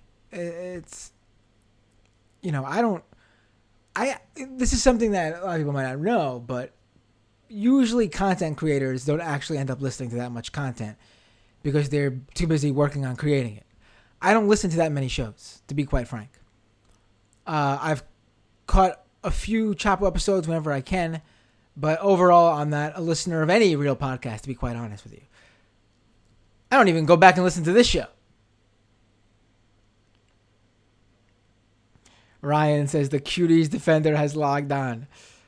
Listen, man, whenever there is an issue where I am so obviously right and everyone else is wrong, I will 100% bring it up whenever I can.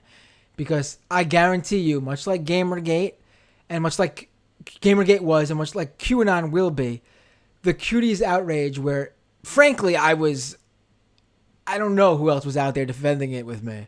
At least with any sort of name value online. Who wasn't just like, someone who watched the movie. I didn't see anyone on the left really coming out and saying how ridiculous this moral outrage was from the right. In fact, I just saw Will from Chapo come out and say how ridiculous it was, 2 weeks after the fact. But obviously, as the outrage machine winds down and people start going back and looking at what happened and thinking about it, you're going to see more people come out and say what was going on here? This is ridiculous. That's crazy. It was ridiculous. I just happened to be someone who jumped into the outrage as it was happening and said this was ridiculous. And I'll be right again on that. I'll be vindicated to anyone who thinks I was wrong. I won't be vindicated to myself because I know I'm right now. I was right in the moment. Listen, 99% of the time I'm right on this shit. So, if there was betting odds on this, bet where I'm going. On this stuff. When it comes to anything that makes me actual money, I mean, betting on sports or stock market or anything like that. Unfortunately, that's where you should do the opposite of whatever I do.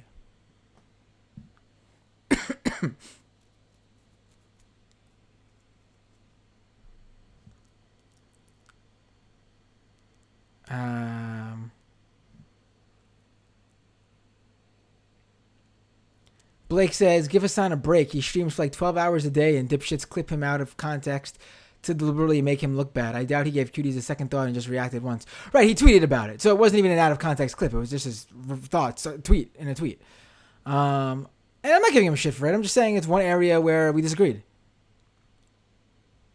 Marco says, bad take, Matt. I think Cuties is pretty fucked up. You got to watch the movie. I mean, if you don't watch the movie, then you can't really have an opinion on it, to be quite honest with you. Or at least a well-rounded opinion.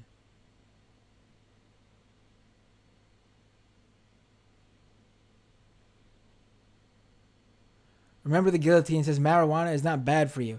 I just don't like how some people act on it. I've seen, it's not my thing. It's not my cup of tea.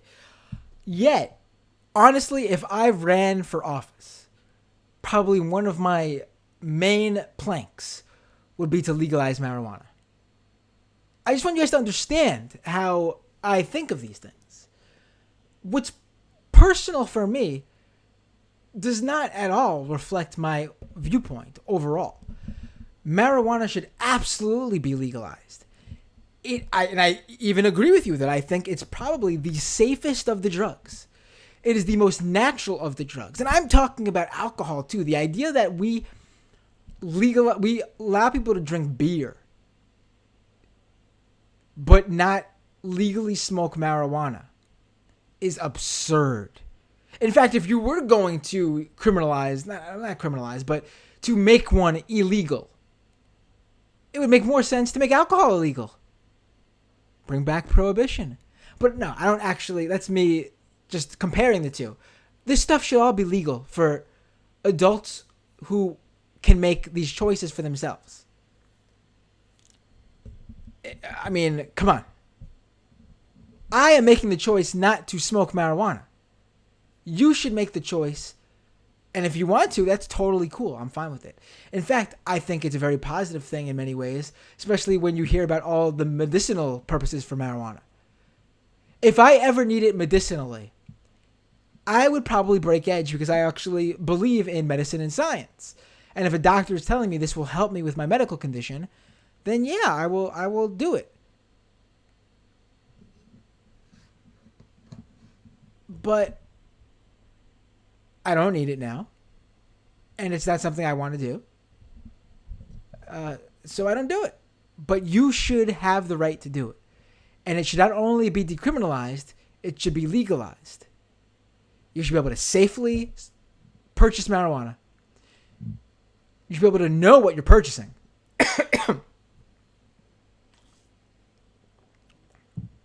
People should be able to start their own marijuana businesses. We should help those who have been put in the system because of marijuana use to start those businesses if they want to, so they can make money from what they lost when they were in the system for doing it. I mean,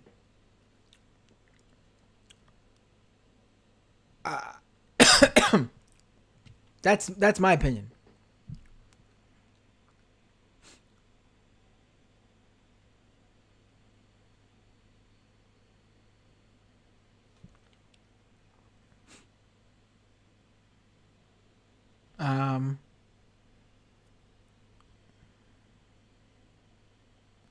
Little Video Main says, do you have any parenting advice for a new dad? Oh, that's a good question.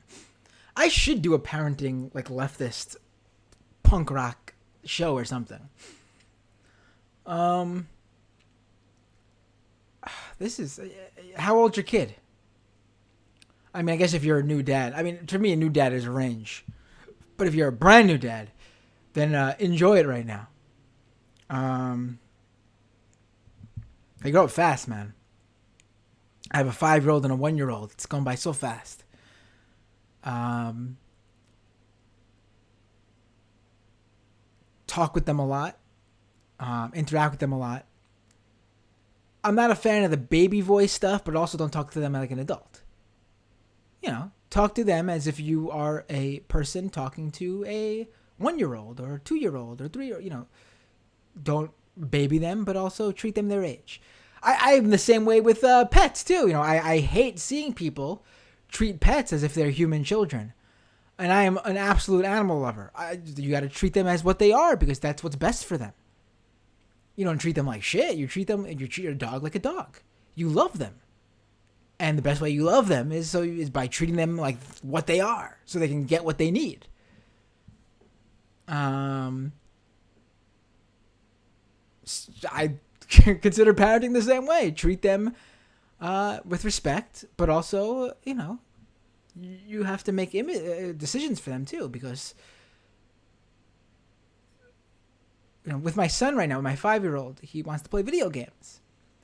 And he might be the only kid in kindergarten who's playing some of these video games. Obviously, he's not allowed to play games with, like, blood and decapitation and stuff, but we're letting him play shooters like Plants vs. Zombies, because there's no blood or anything. It's like cartoony violence. Fortnite, he started playing because it's cartoony violence. And he can't play it all the time. He can play it on the weekends. Some days after school, depending on his behavior. But it's very, you know, we treat them their age while still giving them room to have freedom to be their age. If you get what I'm saying. You know, as they get older, I'm gonna show them that same respect that I think they deserve. I hate people who treat kids like you as a parent. You make decisions for them at times, obviously, but you also have to hear their input. Obviously, if they want to do something that's just bad, you turn it down, but respect them enough to hear what they have to say. I don't like that whole old school, you know, children should be seen and not heard. Or, you know, I mean, to be honest, that's how a lot of kids got abused back in the day. You got to respect these kids. I mean, they are smarter than you think. Obviously, they don't have the life experience, but you have to step into their shoes. I mean, I remember how I was at that age. Maybe that's what helps me guide a lot of things. Guides me with a lot of these things. And you know,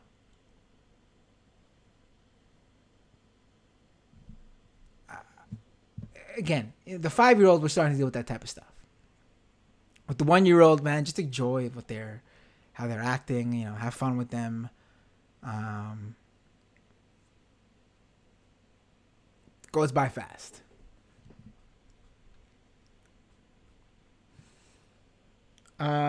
Peasant Chick says Ben Shapiro shockingly defended cuties. What did he say?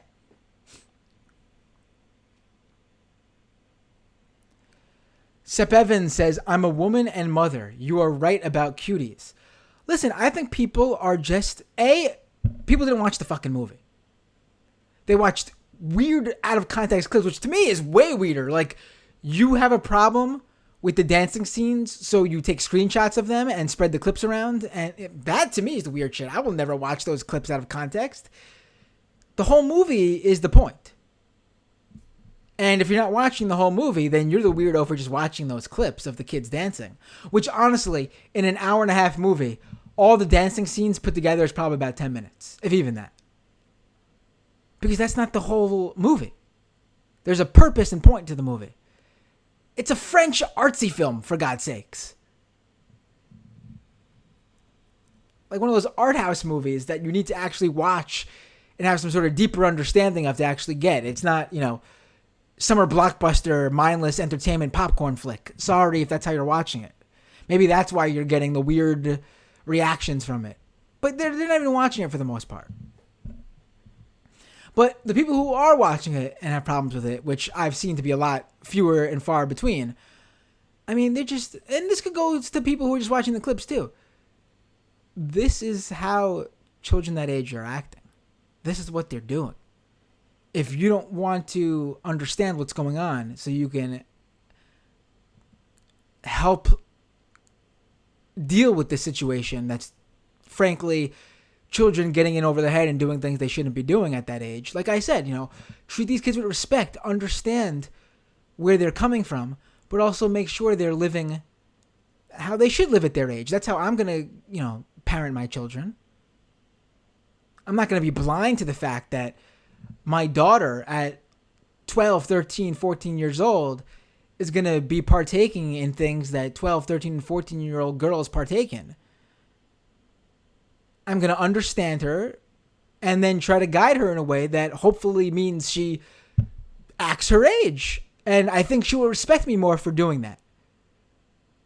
I mean, listen, I feel like my parents somewhat treated me not exactly the same way, but they allowed me the freedom to hang out with my friends and make decisions on my own.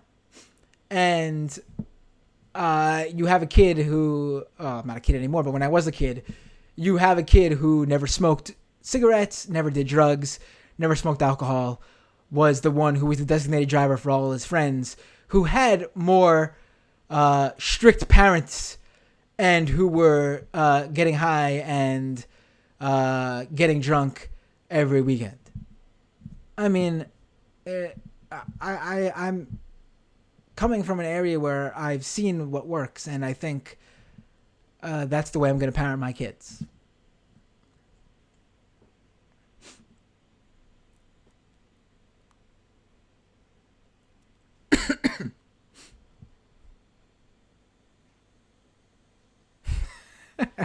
System Error says, weed for thee, but not for me.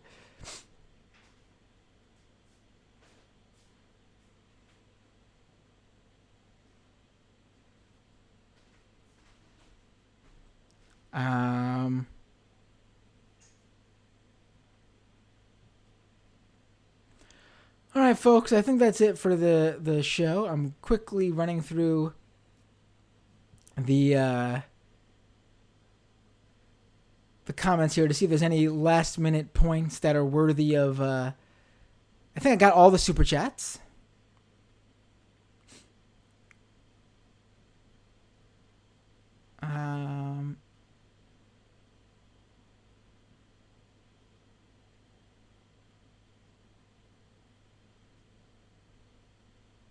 Yeah, we got some right wingers in here, such as the YouTube chat user Adolf Hitler. So yeah, I mean the Groipers, I guess. Like, who said that? Blake said Groiper email list went out. Right? Yeah, I'm sure they're finding out about this. Maybe.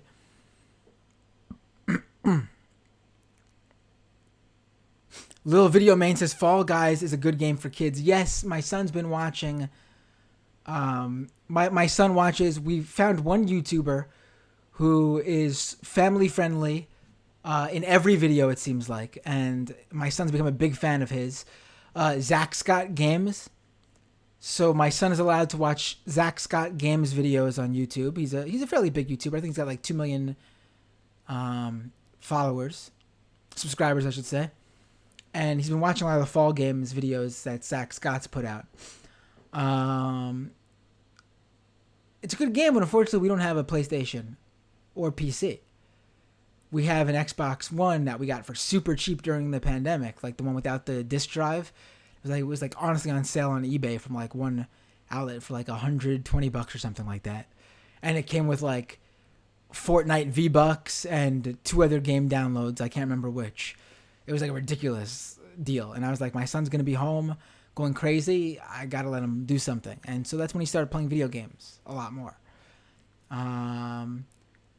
So we have, Xbox One, and I have my Mac that, they go on the phone, the iPhone and the iPad when they can. We have a really old iPad, so it's not that, but, he plays like Lego superhero games, like Lego Batman, Lego Justice League, that stuff on the iPad.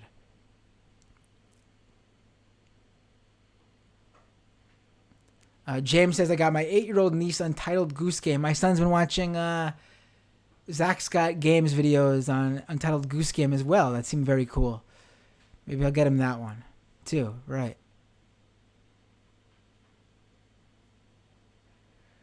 Little Video Man says, with a super chat, there's no outrage in France over cuties. We're dumb. There's no outrage anywhere but the U.S. over cuties.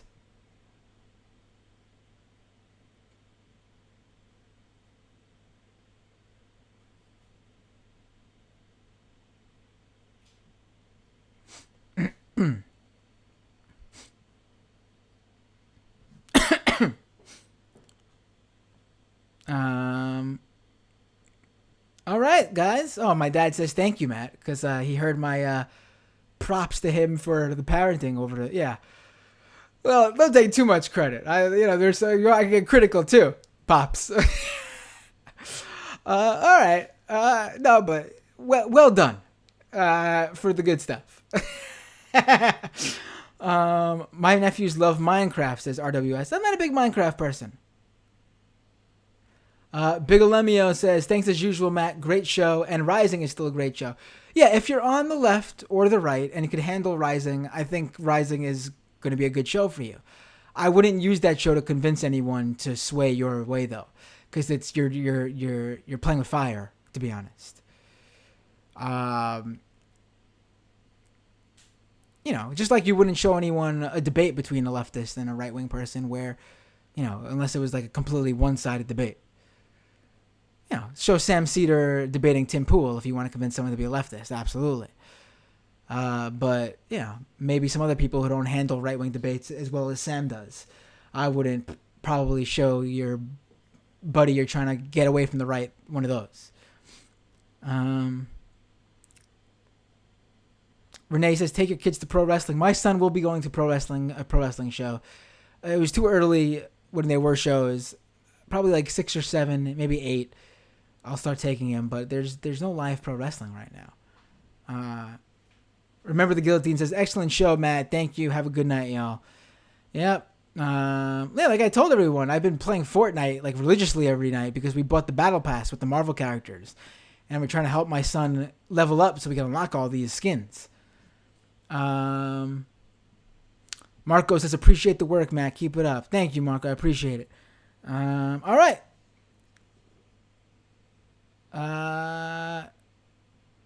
Little Video Man says, Matt, get your dad an episode.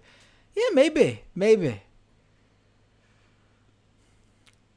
I have to figure out exactly what that episode would be, but yeah, sounds good. All right, everyone. Thank you so much. This show ended up not being a shortened version because of my cough somehow. I think I even went longer than usual. That always happens, doesn't it? Anyway, I might be doing a post-debate show next week, by the way. Because the first debate between Trump and Biden is next week. It's already here, folks. I'll let you guys know. Keep watching. Subscribe to the channel, youtube.com/MattBinder. Watch my social media feeds, especially on Twitter @MattBinder. And you'll be able to keep up with whether I do a post-debate show. Otherwise, see you all. I mean, there's definitely a show next week, but it might be a post-debate show. I'm not sure yet if it's going to be a post-debate show or a regular Thursday show. Otherwise, see you all next time on Doomed.